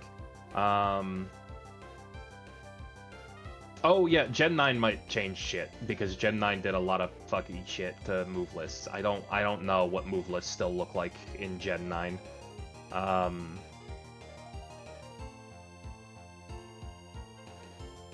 But it's shockingly good. It's bulky, it's got really decent special attack, because its special attack stat is 92. You can even run it mixed if you want, because it's got 83 attack, but 92 is nothing to scoff at. And just, it's got the types you would want to hit stuff with. Ice Beam, Surf, Earth Power, Sludge Bomb will do you good. Sludge Bomb is in its TM list. Like, it doesn't matter as much in Gen 4, because, like, you know, poison before fairy types were introduced. It's got some niche, because, you know, it can help check some grass types, but not as many, just because there's a lot of grass types that resist poison. But once fairy types came on the scene, it became a lot more useful. I mean, Sky, that was pretty normal for a long time. It used to be that some of the trade-off of evolving was that unevolved Pokemon could learn stuff by level up that they couldn't learn once they evolved, but evolved forms could learn more TMs. That just used to be a very common thing. Let's see, who do I got that can learn Strength? Miles can learn Strength? Yeah, well, let's see, what do you got that we don't really need? I guess we don't really need Aqua Jet on you, because we already got that way better. And I need Strength right now, buddy. Sorry, I gotta get the... Maybe I'll take it off you later and we'll teach you something else, but like, I need Strength right now. But yeah, Gastrodon is just great. Whereas, like, you look at Empoleon and, like, anything that Empoleon can do, Gastrodon or Gyarados can do. And you can get them both before Gym 2. Like, not just like you can get one or the other. You can get both before Gym 2. So you can go the whole game with Gyarados or Gastrodon, which are both incredibly potent. And by the time you're getting Empoleon, with the only thing Empoleon adds that those two don't is Steel attacks, you've got access to more guys who can do Steel. And also, do you care that much about Steel attacks when you're already running Water types? Like, what is Steel doing for you in the pre-Fairy era that Water's not? You know? Like, I guess it does make you immune to poison still, and it gives you a lot of resistances. Water Steel, welcome back. Water Steel's still a great type. I'm not going to diss Empoleon and say it's got no use or it's bad or anything. No, I actually said this in the Discord chat while I was on the toilet because I had my wireless headset. Mm-hmm. Sorry, catching my breath because I'm out of shape. Anyway, Yeah. so the issue isn't Empoleon is bad. Empoleon is quite good. The issue is that it's probably the most replaceable of the three. For sure. Because Torterra isn't irreplaceable either. No, Roserade not is at all. stellar. Like, if you want something that does grass, you've got better. If you want something that does ground, you've got better. Like, you've got It just all your has a options. strong niche in the roll compression angle. Yeah.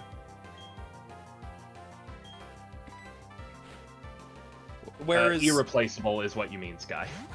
and Infernape is replaceable, but like for the fire type, its competition is not. It's Rapidash, really. Like you could argue Houndoom, but that comes a lot later in Platinum. Yeah, and and I think the same with Magby. Yeah, and like as a fighting type, there aren't a lot of better fighting types. There's some that have that. There's some, but like that strong combination of really high speed and really good attack, and being able to do some pinch special attacking when you need it, is really strong. Like, it's hard to top that. There's a reason Infernape still does good. Because, like, yes, did up until Gen 7. For a fighting type slot, yeah, you've got Machamp and Lucario in this gen, and they're both great. You've even got Medicham, who's pretty damn good. Yeah. Like, Lucario's the guy. Lucario is the guy. I'm not going to deny that if you want the best fighting type in Gen 4, it's Lucario. It's more that he's very hard to replace as a fire type, specifically. Yeah, and like, if he's your go-to fire type, he's also a really good fighting type. And like... And you probably got a Staraptor too, so like, you don't need more fighting stab. Yeah, so like, you can just hold on to it. Like, you don't need to replace him. It is hard to find something that can fill as much potential as Infernape can, where you don't really have that with the other two. Yeah, and again, ultimately all three are good and usable. This is not like a Gen 2 situation where it's kind of a struggle to just use Meganium sometimes. Yeah. It is that they are all great, they're all awesome. You will not regret picking any of them. But like, if I compare them to their like biggest counterparts that I can easily get in the story, like early probably on, the hardest to replace. Yeah, because like you also have to think about how early can you get these guys, because you can't get Lucario, Riolu until Gym 6, and by then you've probably invested in either a Machamp or a Medicham. And like, yes, we know you don't technically need a fire type, correct? But if you're not doing a challenge run, you're gonna want to use your starter. Yeah, and like having a fire type is useful. You can get through these games without any type. Like you can totally do mono type one. And Pokemon players have like an ingrained like they want their core. They want their starter core even if they're not all starters. Yeah. Because that core is very versatile. Like, just ultimately. There's a reason we've stuck with the triangle and haven't come up with, like, different ones.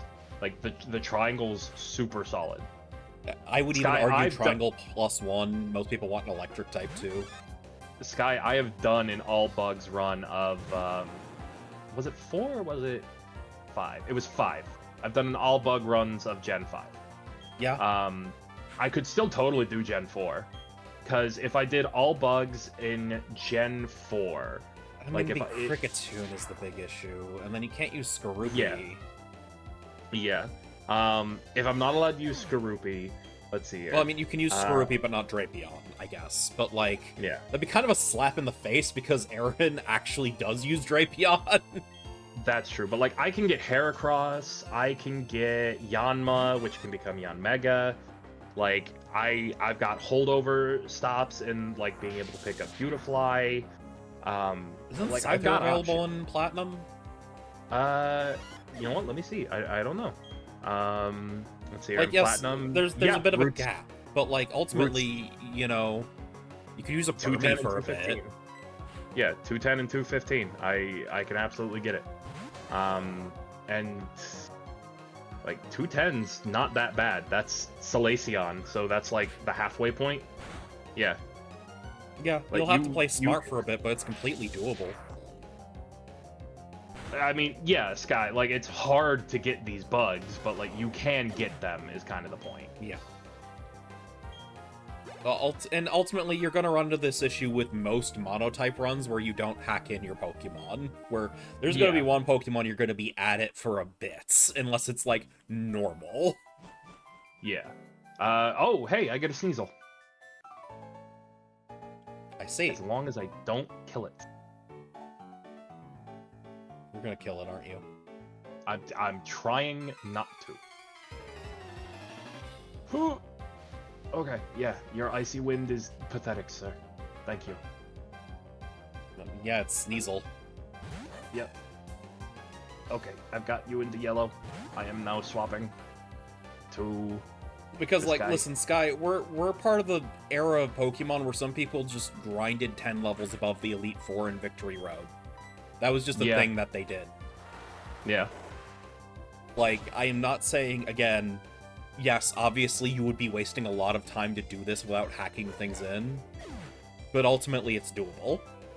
Okay, so if I only have access to Cricketune when I go against Rourke... You probably just have to overlevel, I'm gonna be honest. It'd be doable, but... Because Rourke won't have anything that he can hit me super effective with. Yeah, it's ultimately just you're banking on not missing your Fury Cutter, and then healing for the rest of it. Yeah, or like, if I can't break level cap, like if I have to be under leveled, and so I still have Kricketot instead of Toon, I've got to rely on Bide, which super hard. That's true. On the plus side, you don't have to worry about Stealth Rock. That's true. But like Stealth Rock is free setup. If I can pick a starter, and I don't even mean like a super strong one, like if I don't start with Heracross, I could start with Venonat and beat Rourke.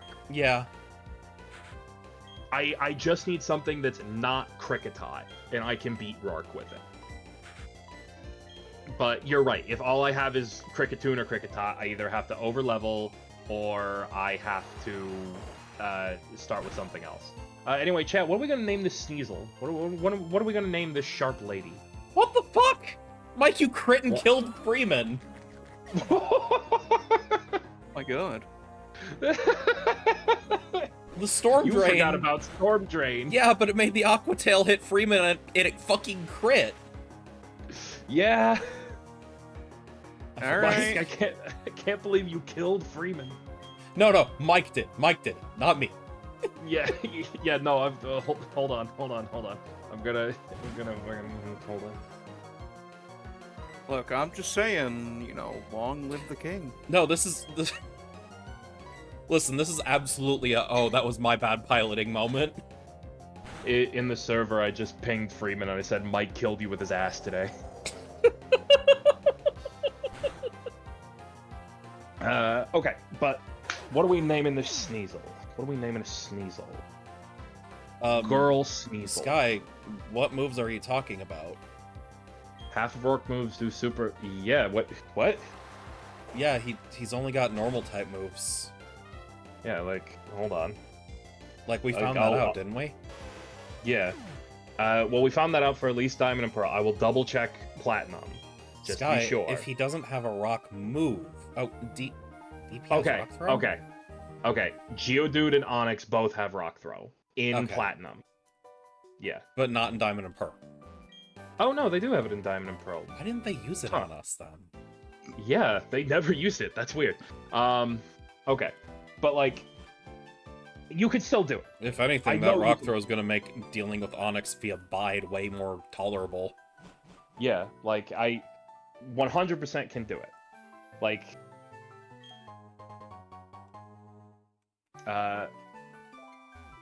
Yeah, because I remember we were really worried about Cranidos, and then we found out, oh, it only has Headbutt. Maybe it's because we only looked at Cranidos, because that was the only one we were scared of. Maybe. Okay, so, like, if I started with Venonat, just as an example, like a random bug I plucked out that's not super overpowered. Yeah. By time I would be fighting Rourke, I would have Supersonic Confusion and Poison Powder. I mean, ultimately That- usable. That'll work. Like, using we used to beat Brock with Confusion Butterfree. Yeah, that was Yeah. the Charmander solution. Yeah, like... Before we It's- realized, no, Ember actually does enough. Yeah, like, it's doable. But, or like, if I start with Paris, I've got... Oh, Paris Stun is easy Spore, Poison street. Powder, and... Yeah. Like, I don't even have Grass Mood yet, but I got Stun, Spore, Poison Powder, and Leech Life. It works. Yeah. Like ultimately, if I- yes, you would have to modify the experience from vanilla, but you have to do that with most monotype runs anyway.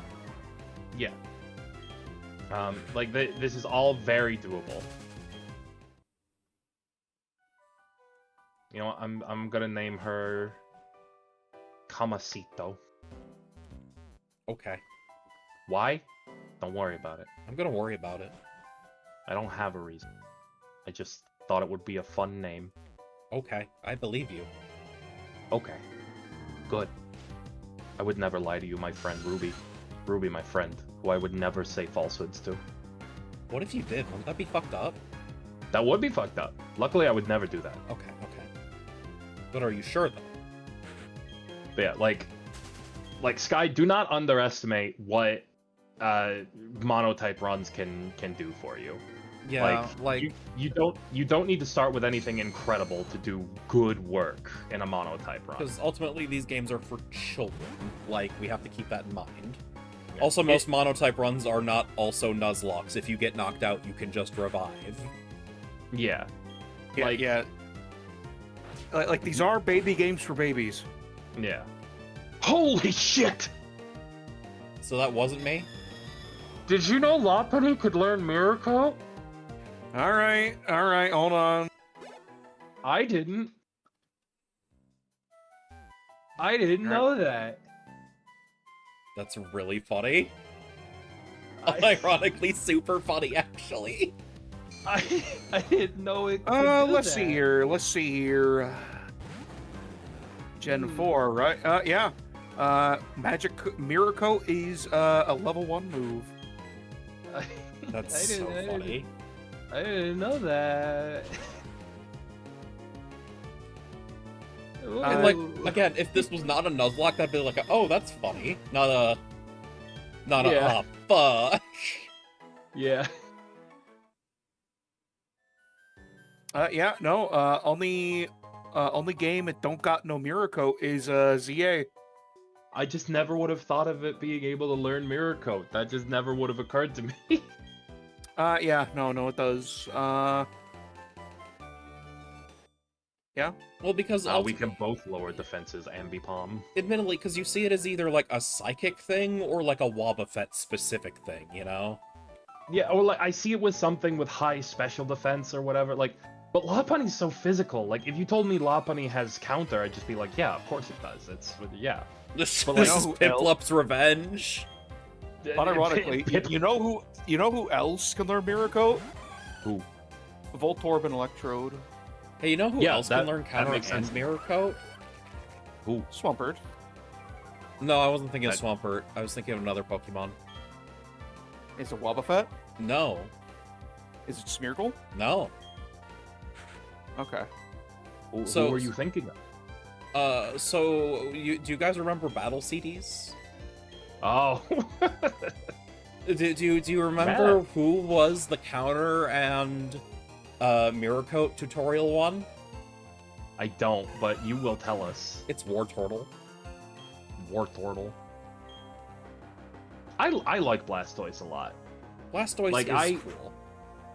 Like, not to sound like Mr. like, oh, I'm so different from everybody, but like I've always liked Blastoise and Venusaur more than Charizard. It's okay, you're just wrong. Every 5-year-old can tell you that. No, yeah, it's fine.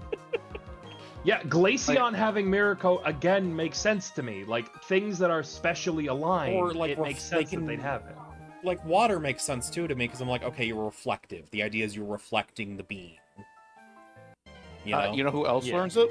What? What? Alolan Sandshrew. Oh, that's pretty cool. In This bitch out here saying she got no ass. Wait, what? This bitch out here saying she got no ass. You know who else can learn both counter and mirror coat? Who? Smeargle. Pyukumuku. Oh. That'd be yeah, that's true. You're not incorrect. The irony, though, is you don't want to use it because of its ability, right? Yeah. Because you want as much HP as possible before you're knocked out, and that's not gonna let you trigger counter or mirror coat. Wait, Also, apparently, Snobcat? Arboliva from Gen 9 learns mirror coat. Is that the Small of Garden Evo? Yeah. Okay. Okay. Level 1. I mean, that's And so interesting, but like, yeah, there's like a mystical aspect to it where you can understand it has effectively counter spell, you know? Yeah. Yeah. That makes sense. Tatsugiri also knows it. I'll admit that one's a little weirder. Okay, That one I don't get. Is it magic? It's a little sushi fish guy. That sounds magic enough. That possesses the really big fish guy and like The pilots him Donzo. around. Yeah. More Pokemon should do that. By the way, I'm should be sorry. able to I pilot really other need Pokemon. really need Bucky. Okay. I'm sorry. Cash Rocket ain't okay. cutting it right now. That's We fine. also have the loose rule of until we get to the gym. Yeah, it's fine. Also, I never caught a Mawile. Girafarig can get it by breeding. Riolu hasn't even hatched yet, so it's whatever. You can catch Mawile off screen. Because it hides into Donzo's mouth. Like tomato, it's a mech suit. Yeah. Fucking get out of here. Lily can learn it. That's interesting. Lily, I admit, Rig. I wouldn't expect. I know it's a special attacker, it's special leaning, but like, I remember that being like a thing it used a lot in NPC teams for a bit. yeah, I wouldn't have thought about it. Spoink is a psychic type. It gets it for free. It came with its subscription to Psychic Monthly. Yeah, Spoink is a bulky psychic type. If it didn't have it, I would be mad. Like Snivy by breeding. Snivy makes some sense, yeah. By breeding specifically, because that's where they put like the weird ones, you know? Yeah. Where Yeah, it's like breed this to get fuck shit. Yeah, Shellos gets it. Duraludon. Because Shellos is especially bulky. Yeah. Yes. This is my favorite part of Diamond and Pearl. Avalon. Looks like spring, eh? Oh, it's getting a little nippy out there. Might have to put on a sweatshirt. Gotta pop on down to the corner store for a bottle of milk there. Avalog I kind of get, because the idea would be if you're deflecting the beam, you know, it's made of ice. Yeah. Like anything that looks like it's made of crystal or glass or metal. Or even water. I'll accept water. Yeah. I was about to say, because Nihiligo also gets it. Yeah, like anything that looks like it's reflective, I don't question. Yeah. The Vanillite line. Also, Again, makes it's sense. it's icy. Yeah. Yeah. It's iced cream. Okay, Sandy Shocks. I want some fucking repels, man. I don't want to go spelunking in Sinnoh without repels. Where are you going, Spelunk? Oh yeah, the mountain. Yeah, I'm a bit behind you. Remember? Yeah. Also, I should get some Ultra Balls, actually. I attached the fucking cleanse tag to my front Pokemon before I went in. Yeah, but ultimately, Revive is still better. Yeah, I full on said fuck that shit. Galarian Corsola also gets it. Yeah, because Corsola does. Yeah. And so does Cursula by extension. Yeah, yep, that is definitely what we just said, Michael. Yeah. Hey, Mike, did you know who gets Mirror Coat? Did you know it's Cursula?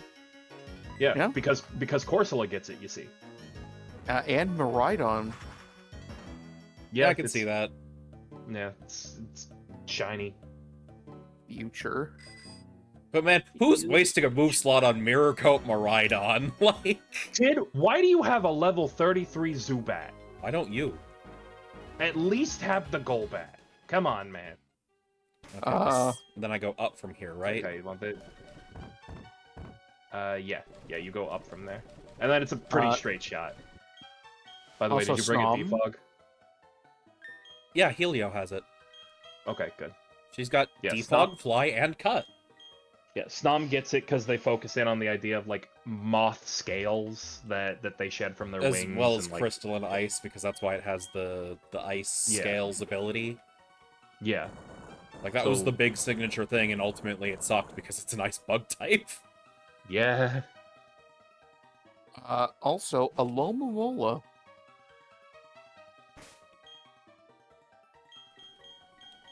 Man, the HM taxes are so high in Sinnoh. I'm sorry. They really are. Like, I get it. This was still in the very exploring in a 2D space era. Yeah. But we should have resolved the HM issue by now, you know? Yeah. Because I'm a big fan. I'm a big fan of the idea of just make it like some type of key item, honestly. Yeah. Oh boy, I found a nugget. Yeah, I liked ride Pokemon. My only complaint about ride Pokemon is I wish I could make my own Pokemon, my ride Pokemon. Oh yeah, without but I'm having just to teach saying, them like, DHM. if you're doing a ROM hack and you don't want to, like, just, like, make it a check, you know? Like, just put in items. Like, Pokemon Crystal Clear has it that, like, yeah, you still need the HMs at first, but eventually, like, you can find a sword that replaces Cut, or you can find a pickaxe that replaces Rock Smash. And, like, sure, it's very pick your poison at this point, but, like, there are poisons that resolve the issue over doing nothing. Yeah. Because some people prefer, let's just make the HM moves good. Yeah. Let's put them all at the same tier as Surf for usability, and I respect that too. Yeah. My personal thing is make them all usable, but have different, like, I think Rock Smash being base 40 power, but guaranteed defense lower, like make it 100%, would be fine. It'd be at least more usable, like... Yeah, people would be like, I can carry that into the mid-game. Like, I can make use of that. Especially if you put it on something with, like, Technician, it'd be a lot better suddenly. Yeah. No, like, I can see that. Yeah, like a Technician mon that has a guaranteed defense lower, like, people would love that. Yeah, you know, effectively base 70 fighting cover, that's a brick break on something with the right ability. Yeah. That would work. You know, going back to water starters, I'm still really glad that they gave Swampert Wave Crash. And that made it extremely viable. By the way, don't forget to get Rock Climb behind this guy's house. Behind that guy's house? Yeah. Behind his house? Yeah, I found the hit machine. You'd already given it up, so it's just mine now. Okay, thanks. Oh, you got an icicle plate. That's a piece. Yeah. That's a piece of Reggie Ice. That's a pizza. That's a pizza. I could go for a pizza. God. I had chicken nuggets today. When I thought I was gonna have barbecue chicken, but like pizza does sound good. By the way, I was thinking maybe I'll treat myself to some toppers because it's been so long since I've had a mac and cheese pizza with sausage.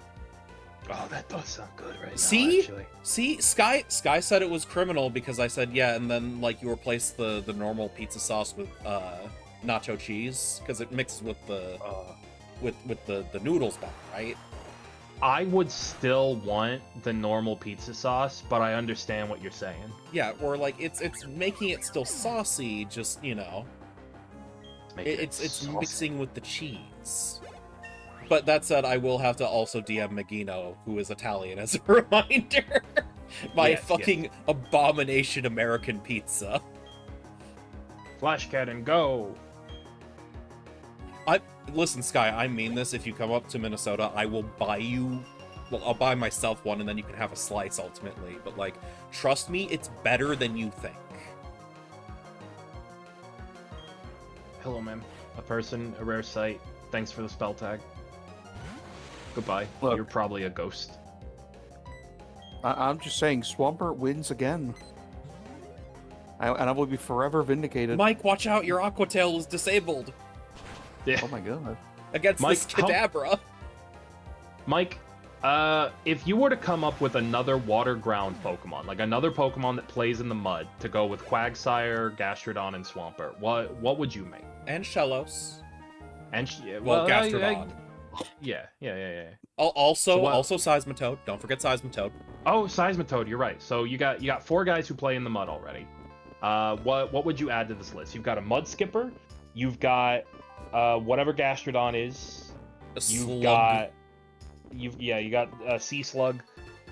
You've got an Axolotl, and you've got a Toad. What else Technically, would he's a you add? Mudfish. Yeah.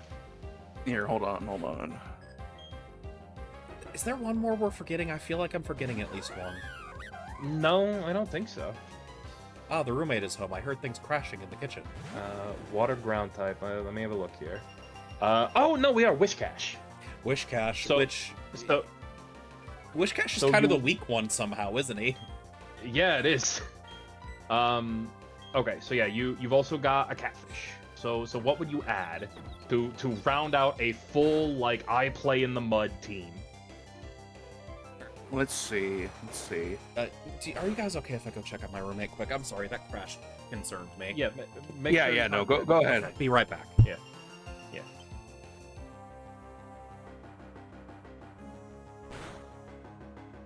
You know, because I gotta see, because I'm looking at amphibious fish. Amphibious fish. It doesn't necessarily have to be an amphibious fish, just something that plays in the mud and is water-like.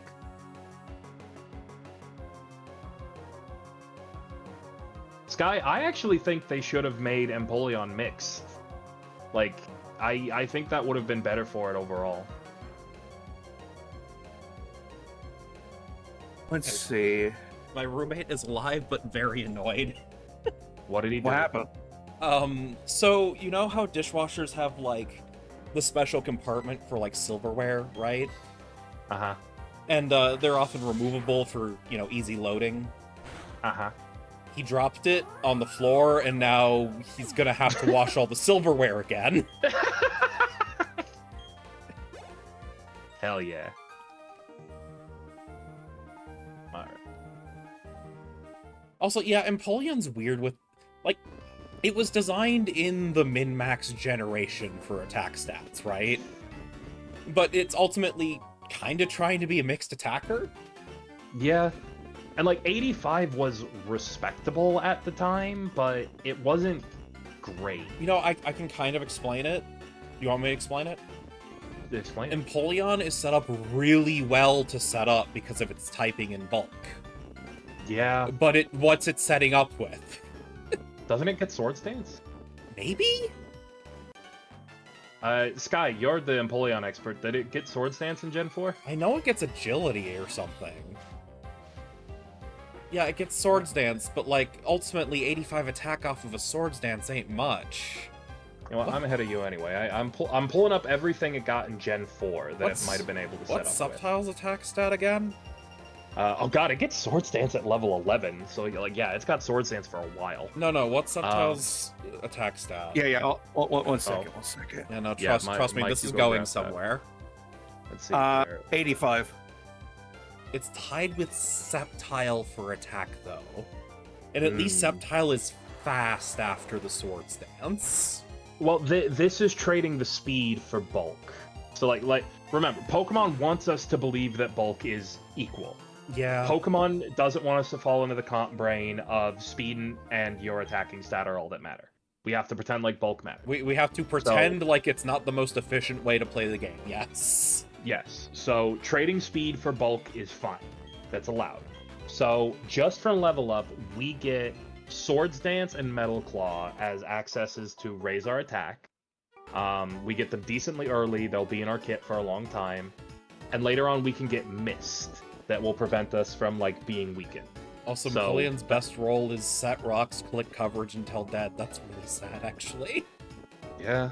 But let's see what else we might pick up that would be useful for setup. Let's see here. Toxic, no. Rain Dance, maybe. Double Team, not really.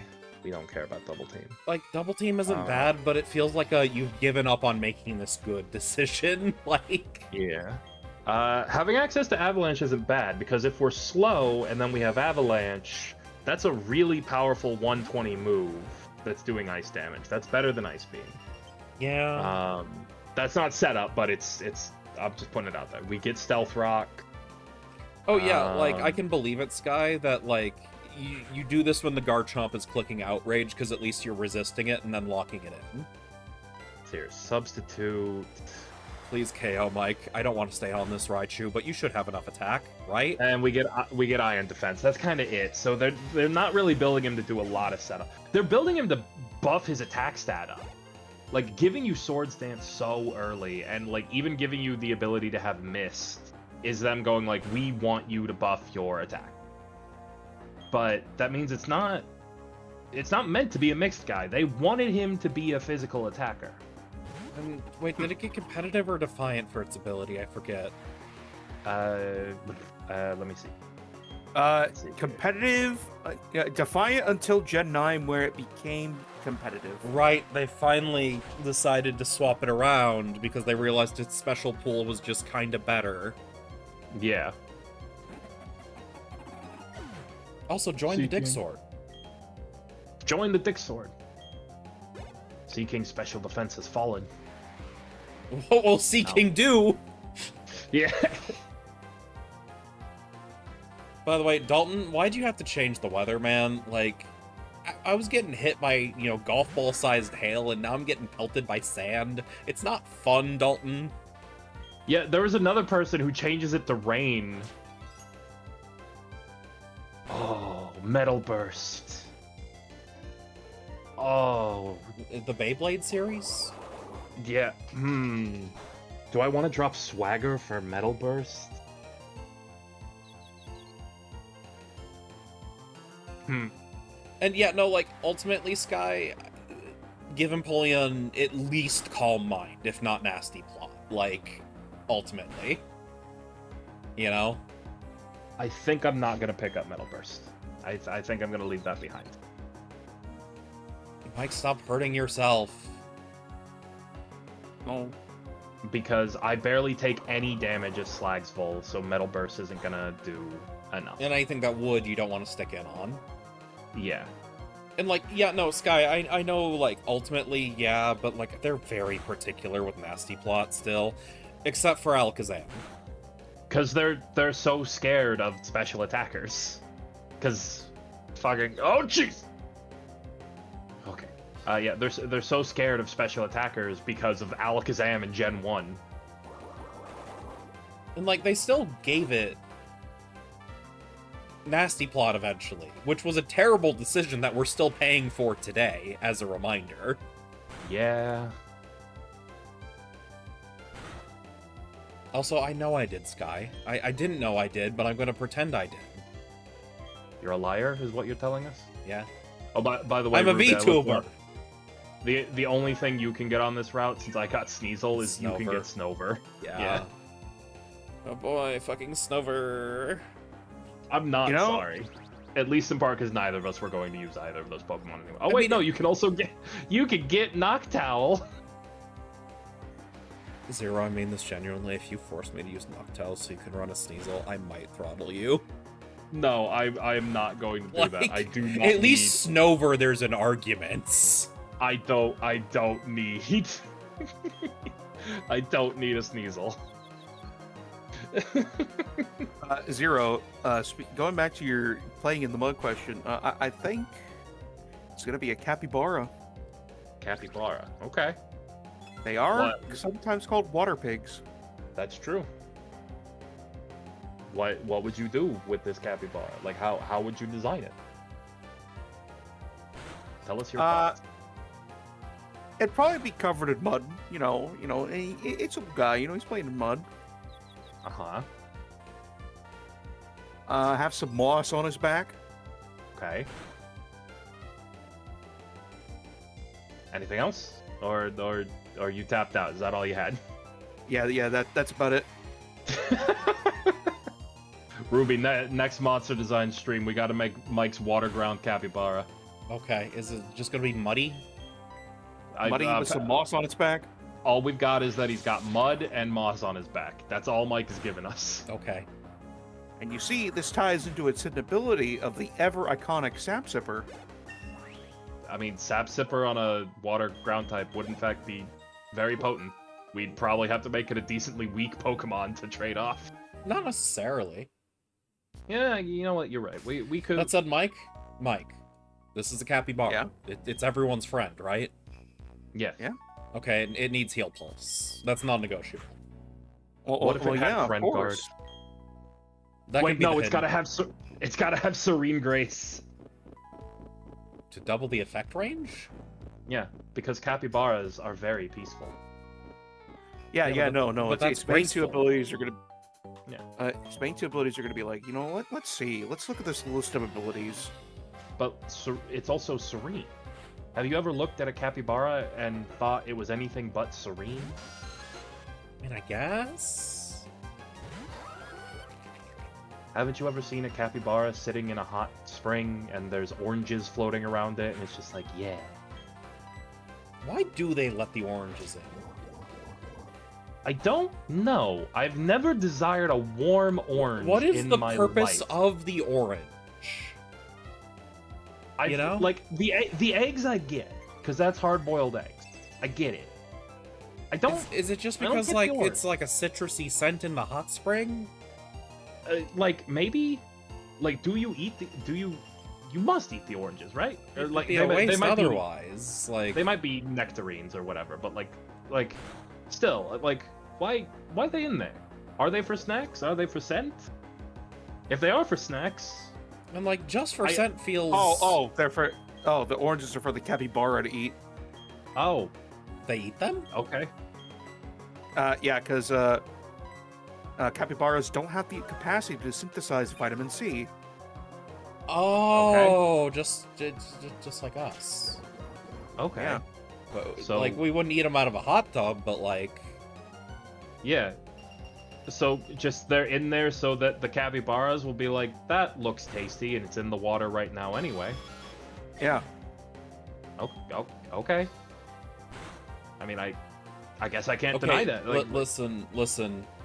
If anyone needs a freaky ass persona, make a capybara who loves microwaved oranges. always this one be microwaving oranges. Mike, would you microwave an orange if a talking capybara asked you to? I mean, that's talking capybara. I mean, like, could I say He's no? very polite, obviously. That's needless to say. Yeah. He's asking me nicely. Like, I mean, I can't say no. He's probably like very sleepy sounding, and he's just like, Hey man, "Do you it's mind I'm microwaving hungry. this Tangelo for me?" And ultimately, what are you gonna do? Yeah. You're gonna put that Tangelo in a fucking coffee cup full of water, and then you're gonna put it in the microwave. Anyway, I think for this water ground capybara's bane abilities, I think it's gonna have fur coat and friend guard. Yeah. I don't know. I don't think capybaras are fluffy enough to have fur coat. Yeah, they're Friend guard I will accept because they're everyone's friend. like sheeps and like poodles. I get like they're very iconically fluffy animals, you know. Yeah. Or Well, like fur coat's only on 2 Pokemon: Alolan Persian and Furfrou. well, yeah. Well, But reminder, they added Fluffy in Gen 7, which is effectively the same thing, but like there's a downside now. yeah. Flork said he will cosplay Vexoria. Very funny. Oh no. It's gonna be the cheapest Vexoria cosplay he can muster together. It'll be a giant sock. He'll get a giant sock that he puts his lower body in. Hell yeah.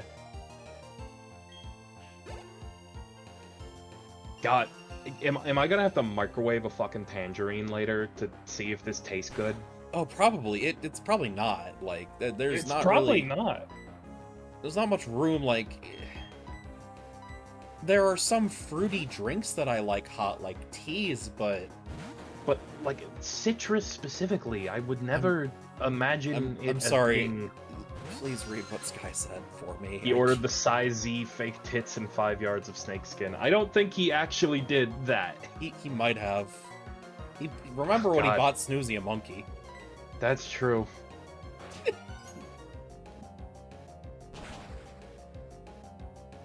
That was a real What about thing that happened. What about own tempo instead of fur coat? Own tempo, I I could can see that, yeah. Yeah. Own tempo and friend guard. Would you Yeah. want him to be a bulky guy, like a lot of HP, or like what would you think about stat? I say give him the Gen 3 special. The Gen 3 special. Lot of Mix bulk. bulk. No, Yeah. yeah. Slow for a lot next of bulk. attacker. Mhm. Yeah. Oh no! This would be the opposite. Slow, bulky. Mixed Support. defender. Yeah. So basically, you're taking what, like some of Chansey's HP, putting it into physical defense, and saying this is the guy. And some special defense. Yeah. Well, Chansey's special defense is already good. Also, Sky, I Yeah. mean this, you can never tell with Flork. Like, genuinely, his commitment to the bit was enough to make a VTuber agency. Like, SVA started as a joke. Yeah. Like, literally just a joke about his frustration about, like, VTuber How agencies VTuber sucking. agencies kept being shitty. Yeah, like, especially the English ones, notably. And now, Mm. SVA is basically, like, well, what other English VTuber agencies still have a good reputation? None. Like, there's probably some Like- smaller ones, but not bigger ones. Yeah. Like I have definitely seen the rise of independent virtual YouTubers. Face Connect also only kinda counts. Yeah. I don't want to fight that guy right now. You don't want to fight that guy right now? No, Why not? I just don't want to. Oh, okay. And, like, I'm not, like, there's kind of a reason that I understand why SVA is trying to be a little bit less horny and chaotic lately. Mhm. Because ultimately they're kind of a bigger name on the block right now. You know? They are trying to show that you don't have to be so horny and chaotic now that everyone is making that their brand. Yeah, and, well, no, I mean, like, because they're, like, a corporation, ultimately. Yeah. And, like, they have to watch out for them. They're no longer the plucky underdog who's allowed to do that. They have to think about how people view them. Yeah. You know? That's kind of what I mean. Like, everyone's doing that. If they are a corporation, they need to show that, like, here is what professionalism looks like. Yeah. Like, ultimately what I'm getting at is I wouldn't expect anything much more risque than, like, a gamer subs waifu mug, you know? We're like, it's a little horny, but, like, ultimately there's nothing. Yeah. Yeah. Alright. So, what are we naming this dog? Bradley. Bradley? Okay. Yeah. I will name this dog Bradley. That is not the fanciest name I have named a dog. Yeah, I know. You normally name your wolves Radcliffe. Yeah. It's a good name. It's a good dog name. For like a big shaggy dog, good name.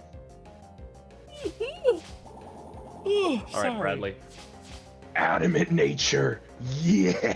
Adamant? Oh man, give that bitch bullet punch. Yep, and steadfast. Nice. Nice. Doesn't it only have steadfast, or does it have inner focus? I think it also has inner focus, right? Like, ultimately inner focus is better, but if you get, like, you know, flinched from a fake out, it's helpful. Yeah. And yeah, like, no, Sky, we totally get it. And, like, obviously I have a bias because I mostly only watch SVA. Mm-hmm. But there's just a point of going, like, no, they're doing numbers now, just genuinely. Yeah.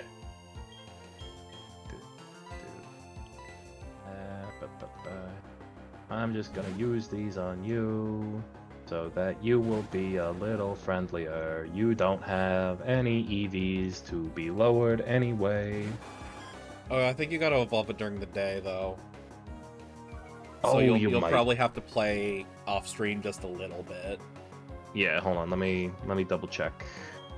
Hey, Cerebi, real blue. But yeah, you understand, like, the pool of VTuber agencies who have not had a major, like, Yep, it's during legal the day. type scandal at this point is getting low. Yeah. Like, there are still VTuber groups where that's not a problem, but agencies is its whole own thing. Yeah. Especially with SVA being so open to helping people who aren't in their group, like, unironically. Yeah, and Merryweather has always been a slightly controversial figure anyway, even before, like, getting into VTubing. Oh, I didn't know about that. I just... It's like, because ultimately, Merryweather had a fan base before VTubing, though, you know? Yeah.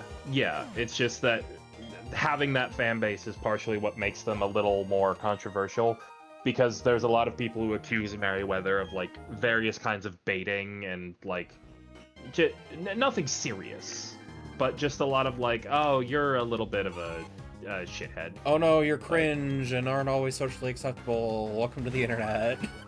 No.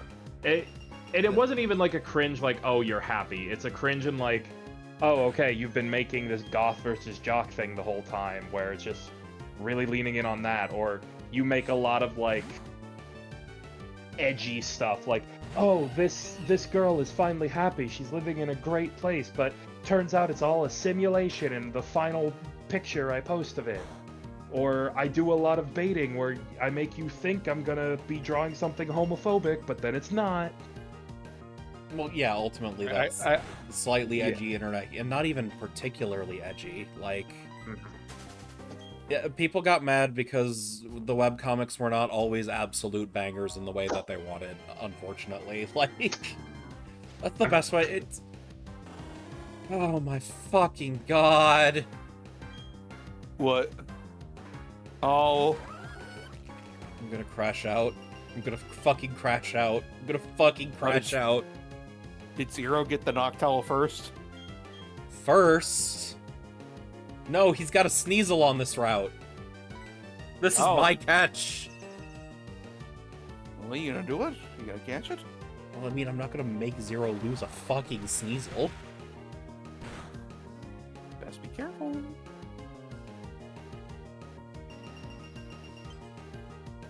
Did Zero die? Zero? I'm pissing. Oh. Okay. About to ask, are you alive? Yeah, no, you just kind of cut out all of a sudden. But yeah, listen, I don't know enough about Merryweather's specific history. I remember there being controversy, but me seeing it from the sidelines like a lot of things. And ultimately, it seemed like a big nothing burger for the most part. Like, maybe there was something I missed, maybe ultimately, but as far as I can tell, there wasn't anything, like, atrocious going on there.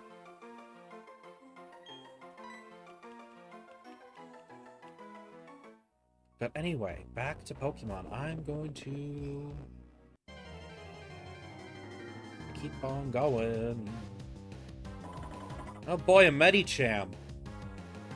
I can't catch you. Oh boy. Also, I didn't even name the Noctowl, I just realized. Alright, I'm back. Oh, you ended up with Noctowl? You Yeah. poor thing. Literally, as you went to piss, it came into my screen. I was like, motherfucker, are you shitting me? Noctowl came because I was pissing? Yeah. And you were Noctowl's a shitting? fucking freak. Ugh. I don't like this Noctowl. We gotta get rid of this Noctowl. This Noctowl's a fucking freak, I told you. Yeah. The snow is so deep. It's such a bad mechanic. We're well. Oh, sure. Now I run into Snover. Now I run it. I'm not mad. The trendy thing for me to say would be cross stitch. Apparently. Also, the funniest part is, like, Snover's a way higher encounter rate. Yeah. Funny. I'm gonna use Max Repel, actually. I'm fucking tired of fights. And, like, listen. No! You! I know you! Game Freak, you're on my list because of this NPC. Like, Jesus. Oh. So for those who know don't what you know, are. for those who don't know, this bitch is offering you a Haunter. And as a Haunter, player of who's course. invested, you go, oh boy, a free Gengar! Because they already Yeah. did this in yellow, by the way. If you trade for the Machamp in yellow, for the Machoke in yellow, you get a Machamp. Yeah, and so you're like, oh, this is them doing that, because like otherwise it's really hard. Her Haunter's holding an Everstone. Her Haunter's holding an Everstone. Fucking Cindy. Oh, I fucking hate this bitch. I No. cannot stand her. With me having hacked this ROM a little bit so that we don't have to trade to evolve trade evos, not as bad. But in the normal universe, fucking Cindy. Oh, by the way, who are we bringing to Candace? Haven't figured that out yet. I was waiting for you to get there. Well, I'm ready to start, and I would like to get the gym battle done tonight, I think. Yeah. Anyway, no. I don't really need a Gengar Cindy. Thank you, but no. I mean, I guess if we just use our old team, I'm already set. Like, is the team you already had pretty good? Let's see here. Because the team I had coming in was... Oh yeah, that's completely usable, actually. Hold on.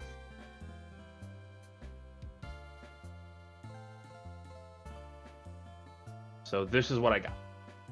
I mean, ultimately, like, you've got Slagsville. Like...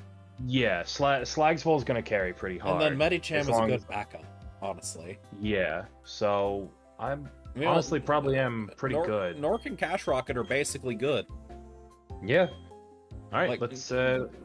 especially because Nork is now over-leveled and I've got to use Cash Rocket. Yeah.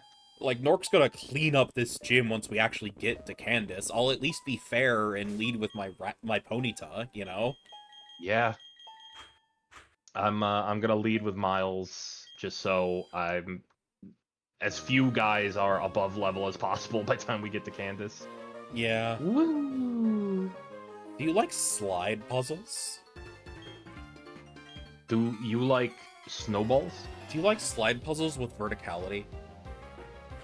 Because that's what we're dealing with here. Yeah. Why using a Pelipper? What? Your first encounter in this gym is Pelipper.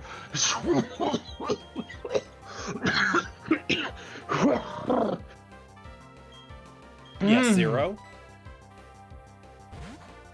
The Snover had Woodhammer. Alright. I think that's 2 for 2 now. Also, yeah, Sky, that's ultimately a lot of internet drama, unfortunately. Yeah.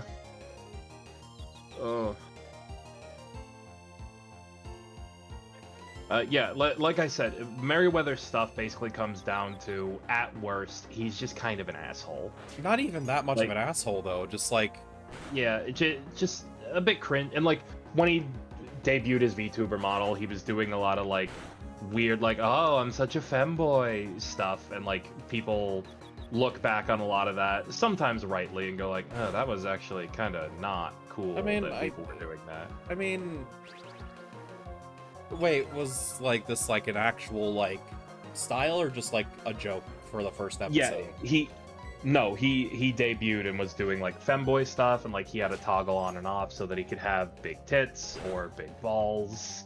Oh, like, I mean, like, ultimately, yeah, it's a bit cringe, but there's, like, a million VTubers who do that, like that's all. He's just a guy who's kind of cringe, like, and kind of edgy. Like, that's a Tentacool. Why are you here? Get out of here. I don't want to be talking shit, obviously, unless some, like, there's, like, hard evidence, and it just seems like there's, like, a little bit of an asshole might even be a bit of a reach. Like... Yeah, like, he's just kind of eye-rolling, I guess is the best way to put it. Yeah. He's the kind of guy that you're like, oh, yep, you sure are someone from the internet, huh? Yeah, that said, I would like to cut it off here, ultimately, just because, like... Yeah. I try not to do, like, internet drama stuff, and even if I'm being like, well, it sounds like it's overblown. Like, we keep coming back to it, so, like, let's not. Yeah. Steelix?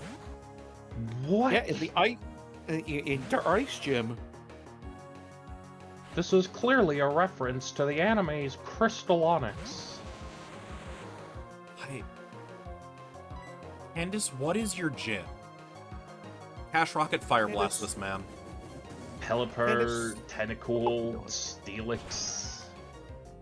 Why is Sinnoh gyms like this? Like, I don't know. This is Floatzel now. Why is this Floatzel faster than me? At a higher level? Anything but adding gym-appropriate types to their game. Anything. Listen, Sky, I hate to break it to you, at least Flint has an excuse. Like, Yeah, they just didn't have fucking fire types. Like they had 2 fire types in the initial release. Like, there is just a level of, like, going, yeah, Flint has an excuse. We have at least 3 fire types in Sinnoh, or ice types in Sinnoh. yeah. Like Flint's biggest problem is that in a region with no fire types, there should not have been a fire type Elite Four member. Yes. But like, Candace truly has no excuse. There's plenty of ice types. Volkner also doesn't have an does Volkner have a non-electric type? Does he? In DP? You know, let me look right now. Let me look right now. Yeah. Hold on, because I don't remember that being the case. I mean, he could, Alright. I believe it. Yeah. He's got artillery and ambit bomb. Yeah. Oh my god. Why are you like this? Like, again, Well, technically, they both have an electric move. No, like this is just showing us that, like, man, Platinum really upgraded Sinnoh, because like going through this- Diamond and Pearl. this is wild after, like, Emerald sure did change a few things in Hoenn. But it wasn't, not like, nearly rearranging as the well. whole team. Yeah. Like, I kind of feel fair in saying that, like, Diamond and Pearl specifically are kind of bad. Like, Platinum fixes a lot, and I appreciate Platinum. Platinum is a lot more overall playable, ultimately. Yeah. Yeah, I don't have any of these problems we've been encountering with Platinum, but like, just You know- going through Diamond and Pearl like this, I'm coming to realize, like, Diamond and Pearl kind of suck. And I never even It's played brilliant. Platinum on release. I didn't play it until later. No wonder I was kind of middling on Sinnoh. Yeah. There's also the only other time, like any other instance, he uses a non-electric Pokemon is in the BDSP rematch where he has a Damp Rock Drizzle Pelipper. Oh, I mean, that makes sense with this team, at least. And also, it's Yeah. a rematch team. You're allowed to fuck with it a bit. Yeah, I'd 'cause, still like- prefer, like, Rain Dance Raichu or something, but, like, it's fine. I wonder how... Because like all of his Pokemon except Luxray have Thunder. Yeah, no, again, Yeah. it makes sense. And ultimately, in post-game, you're allowed to play with it a bit more. Yeah, like, and yeah, when people are discussing Sinnoh, they're discussing Platinum, like, and I get that, but like, I didn't realize it was this dire. I think it's important to discuss the steps before the finale sometimes, the same way we still talk about Ruby and Sapphire sometimes. Yeah, Yeah. Or Gold and Silver and not just Crystal. yeah, Where you just go, this feels like something is wrong, you know? yeah. Like, I feel like a mistake has been made here.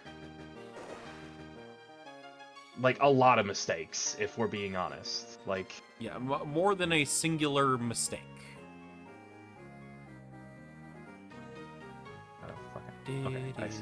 okay,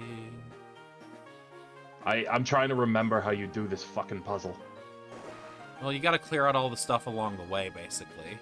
Yeah, I have to remember where I fucking stepped to do that. Oh.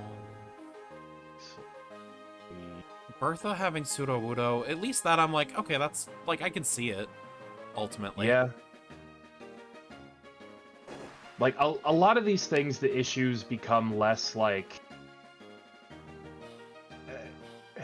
some of these things don't even fit flavor-wise. Like, why does Candace have Medicham, for example? Just because Medicham happens to be in the area?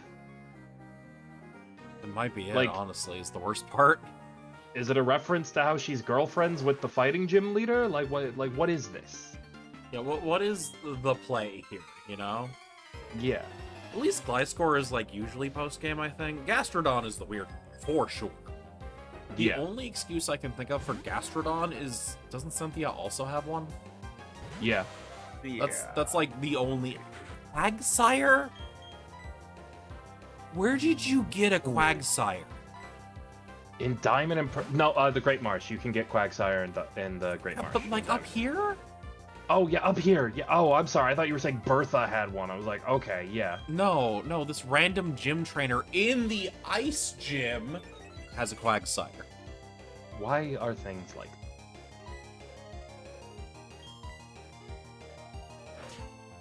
that? No, in Platinum it makes sense because, like, ultimately Platinum came out later. We knew Gliscor existed by then. Yeah. So, probably, I'm like, putting this in, like, quotations here. From Game Freak's perspective, they might have thought it was fine in Platinum, unironically. Yeah. But, like, it's the same thing as, like, in Platinum, they give Candace Swinub, which they didn't add, or they give her Piloswine. They didn't add Swinub to Platinum. Swinub was already available in Diamond and Pearl. She could have just had it, but they didn't give her one. And, like, that's been a recurring issue with a lot of things we're running into. I agree with Sky, though. Elite Four is valid to start showing off some post-game only mons. That's fair. Yeah, 100%. I don't disagree with that at all. Like, I think that Aaron should have had Caesar. Yeah. Because it's like, dude, you're at the hurdle before you get to the shiny, cool thing you want. It's fine. Yeah. Yeah, if I haven't encountered that yet, I will either think it's a rare encounter somewhere I missed, or I'm about to get it in the post-game. Oh my god, I'm stupid. Okay, let's do the puzzle now. Yeah. Yeah, Sky, we are agreeing with you that this doesn't make sense. We just, like... We are saying why none of this makes sense. It feels like in Diamond and Pearl, they didn't put a lot of thought into why someone's team would be what it is. Exactly. Okay, so we're going to be doing Candace after the ad break. After the ad break. So let me just put Infernape in the lead. I'm going to be leading with Slagsville. But yeah, ultimately, all of these are very, like... Oh wait, hold up, I should also level everyone to 42 who's not there yet. Oh yeah, that's kind of important. He was like, listen, I'm not expecting to lose a Pokemon to Candace, but like... Oh hey, Cash Rocket is evolving. Oh hey. Wow. Good job, Cash Rocket. Cash Rocket is now a mid-tier fire type. God, level 40 though for fucking Rapidash. God. Like... There's really no excuse for it either. Rapidash isn't that strong, even by Gen 1 standards. Because, like, in Gen 1, like, the non-Charizard fire type that you want is probably Ninetales. Yeah. Like, because Ninetales gets Flamethrower. Ninetales gets Flamethrower and has, like, a stat spread that supports it, right? Yeah, because otherwise you get Arcanine, who's leaning more physical, and gets, like, extreme speed and Fire Blast. Is good if you want to use Body Slam on it, but man, there's a lot of viable Body Slam users in Gen 1. Yeah, like, Arcanine has over it that it's really fucking fast. And I mean, it's like 100, isn't it? Yeah, at the time, it was really up there. Okay, yeah, no, at the time, fair. Yeah, like, I'm talking about this, like, Rapidash doesn't even make sense to be a 42 in Gen 1. Because it wasn't that potent. And actually, wait, hold on. What? What? What? That can't be right. I'm gonna look at... Arcanine has 100 special attack? Yeah. No, that's stronger than Ninetales. Really? Yeah, Ninetales has like 90. No, it has 81. Then I guess the reason you'd want Arcanine over Ninetales is just Flamethrower. Yeah, but, like, it learns it at a late level still. Remember? We found that out? Oh yeah, that's true. So you just teach it Fire Blast anyway. Let's check Gen 1 specifically. What is the special stat? You would want Ninetales because Ninetales learns Flamethrower a lot earlier than Arcanine. Yeah, Okay, there we go. There's the Cerebi Gen 1. Special of 80. Okay, that's... So they made Arcanine better for mixed attacking in Gen 2. Because Arcanine has... Arcanine has 110 attack and 80 special, is what I'm looking at. Yeah. But in current gen, it has 100 special attack. Okay. And you compare this to Ninetales 76 physical and 100 special. Oh, it had 100 special? Yeah, no, Ninetales is absolutely better for Flamethrower in Gen 1 then. Okay. Yeah, that was their trade-off, is that in Gen 3, you probably want Arcanine by then, but, like, we're talking in Gen 3, after things have been split. Ninetales is also 5 points faster, but Arcanine is also, like, way bulkier. The difference is largely minimum, but, like, there's technically a better pick for what you want it for, which is being something that's not Charizard. Yeah. But, like, you could run either of those, and you'd be super happy with them. You could run Magmar and be super happy with it. Yeah. Just, but, ultimately Magmar is hard to find, so I get why it's not on a lot of people's teams. Yeah, but, like, what are you gonna do with Rapidash? Like, it's not even as fast as the anime made it seem. It has 100 physical attack, so it's slightly less powerful than Arcanine. And the trade-off for being 5 points faster, it's got 80 special, so it's sitting there, but, like, it's way more fragile. And the best fire move it learns is Ember until you teach it Fire Blast. Or Flamethrower via TM. No, because Flamethrower wasn't a TM in Gen 1, remember? Oh, right. That wasn't until, like, Gen 3, wasn't it? Yeah, you could learn Ember, Fire Spin, or Fire Blast by TM as Rapidash. And Fire Blast was its later thing. That's what it was supposed to be, like, its big move. That's so frustrating. Anyways, why is Candace talking in third person? Yeah, she's allowed. Waiting for someone tough. Pokemon, fashion, romance. It's all about focus. You are dating the poor girl from the big city. Also, she knows how to focus. Sky, you gotta learn lessons from Candace, I guess. No, I'm joking. Yeah. But, like, no, ultimately, I think they mischaracterized Candace because based on what we see, her strategy is actually Unga Bunga risk it all. Yeah. Like, I don't think she's, like, going in. I think she's supposed to be strong, peppy, like, hyper offense, and they don't characterize her that way. But ultimately, hi, I've got Flame Wheel. Like, yeah, this is Jover. Alright, Slag's Volflash Cannon, please. Okay, Nork, fuck him up. Because, like, we looked at her Abomasnow earlier, and it's got Woodhammer and Avalanche, both of which are the very high-risk, high-return moves. That's cool. Yeah. I like that. Yeah. It's a little bit like how Flannery has the high-risk, high-return of Overheat. Yeah. And, like, taking the time to set up Sunny Day and everything, too. Like, it's good. But then it's got Brass Whistle. What was the other one? And Swagger. Swagger, which all of these play into, like, a gambling theme somehow. Like, yeah, you want to play the coin flip. I'm sorry, Candace. Did I have Slagsvol out by accident, and you used Ice Punch? What? What is wrong with you? Candace, did you hit your head before we got here? Anyway, get this Medicham off my screen. I'm on to Sneasel. Get out of here. Because, unfortunately, Infernape is so fucking oppressive that she was forced to use Abomasnow. Yeah. Switch Pokemon to Slag. I want to get a few notes now that we're kind of in the wind down, right? Yeah. Tomorrow, Sky cannot make Goob Wars, he said. I will just be playing solo. I'll do it in the Awaken chat, though, so people can just pop in. It's fine. Next week, I think I'm gonna take at least one extra day off so I can just focus on my debut. Yeah. Because that's gonna be Sunday. Ruby's gonna look great. I think we figured out how to get her out of the computer. What I hadn't tried yet is just right-clicking on her and hitting eject, like you would with a USB stick.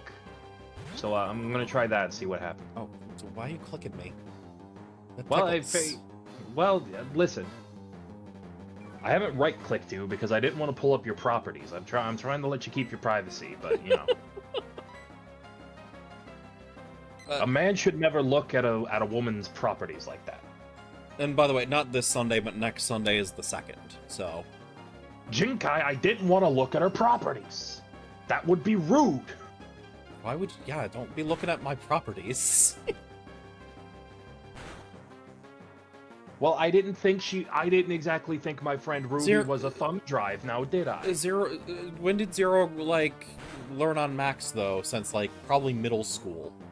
I never learned on Max. Oh, really? You guys had Windows PCs at the computer lab? Lucky. Yeah. Yo, Mike with the freeze. Hey, good job, Mike. This almost makes up for you killing Freeman with your ass. God, you're gonna have to tell Freeman this context behind that, Mike. No, we already did. Oh, you did? Good. Yeah, in the server. Yeah, but ultimately, we had a computer lab that had Windows machines, but most of the ones at our school were Macs. So I effectively took no damage from Candace with Slag's full because I healed it all back. Amazing. Mike, you're level 43 now. How do you feel? Nice. I love you, Slagsville. You've earned your effect. You bowled us over. Here, take this icicle badge. Thank you. Because, like, yeah, again, like, I'm sitting here going, yeah, Avalanche does fit the idea of high risk, high reward. But, like, her whole team should do that. Yeah. Like, and it does in Platinum. Because in Platinum, she leads with the objectively frail Sneasel, who's like, listen, he's fast, he hits acceptably hard, but he's frail. If you look at him funny, he'll blow up. Yeah, so it's a huge gamble for Avalanche. And then she goes into Piloswine, who is bulkier, but is like her manual hail setter in case something happens to Abomasnow. And, like, has reasonable attack, you know? Like, yeah. It's not incredible. And he's got Stone Edge and Earthquake, like, that's scary. And, like, ultimately, like, sure, maybe you might not use those two moves specifically, but, like, you can play with that, right? Yeah. Like, he's coming in with big Unga. And then Abomasnow is just all Unga. Focus Blast, Water Pulse, Wood Hammer, Avalanche. Yeah. It is all horrifying. Just like, I have answers, deal with me. Yeah. I'm going to blow you up. Did you bring a fire type? Here's Water Pulse. Like, yeah, ultimately, if you're using any of the fire types in the game, you're gonna outspeed an Oko. Yeah. Like, it doesn't even have to be Infername. It can be fire coverage, I'm pretty sure.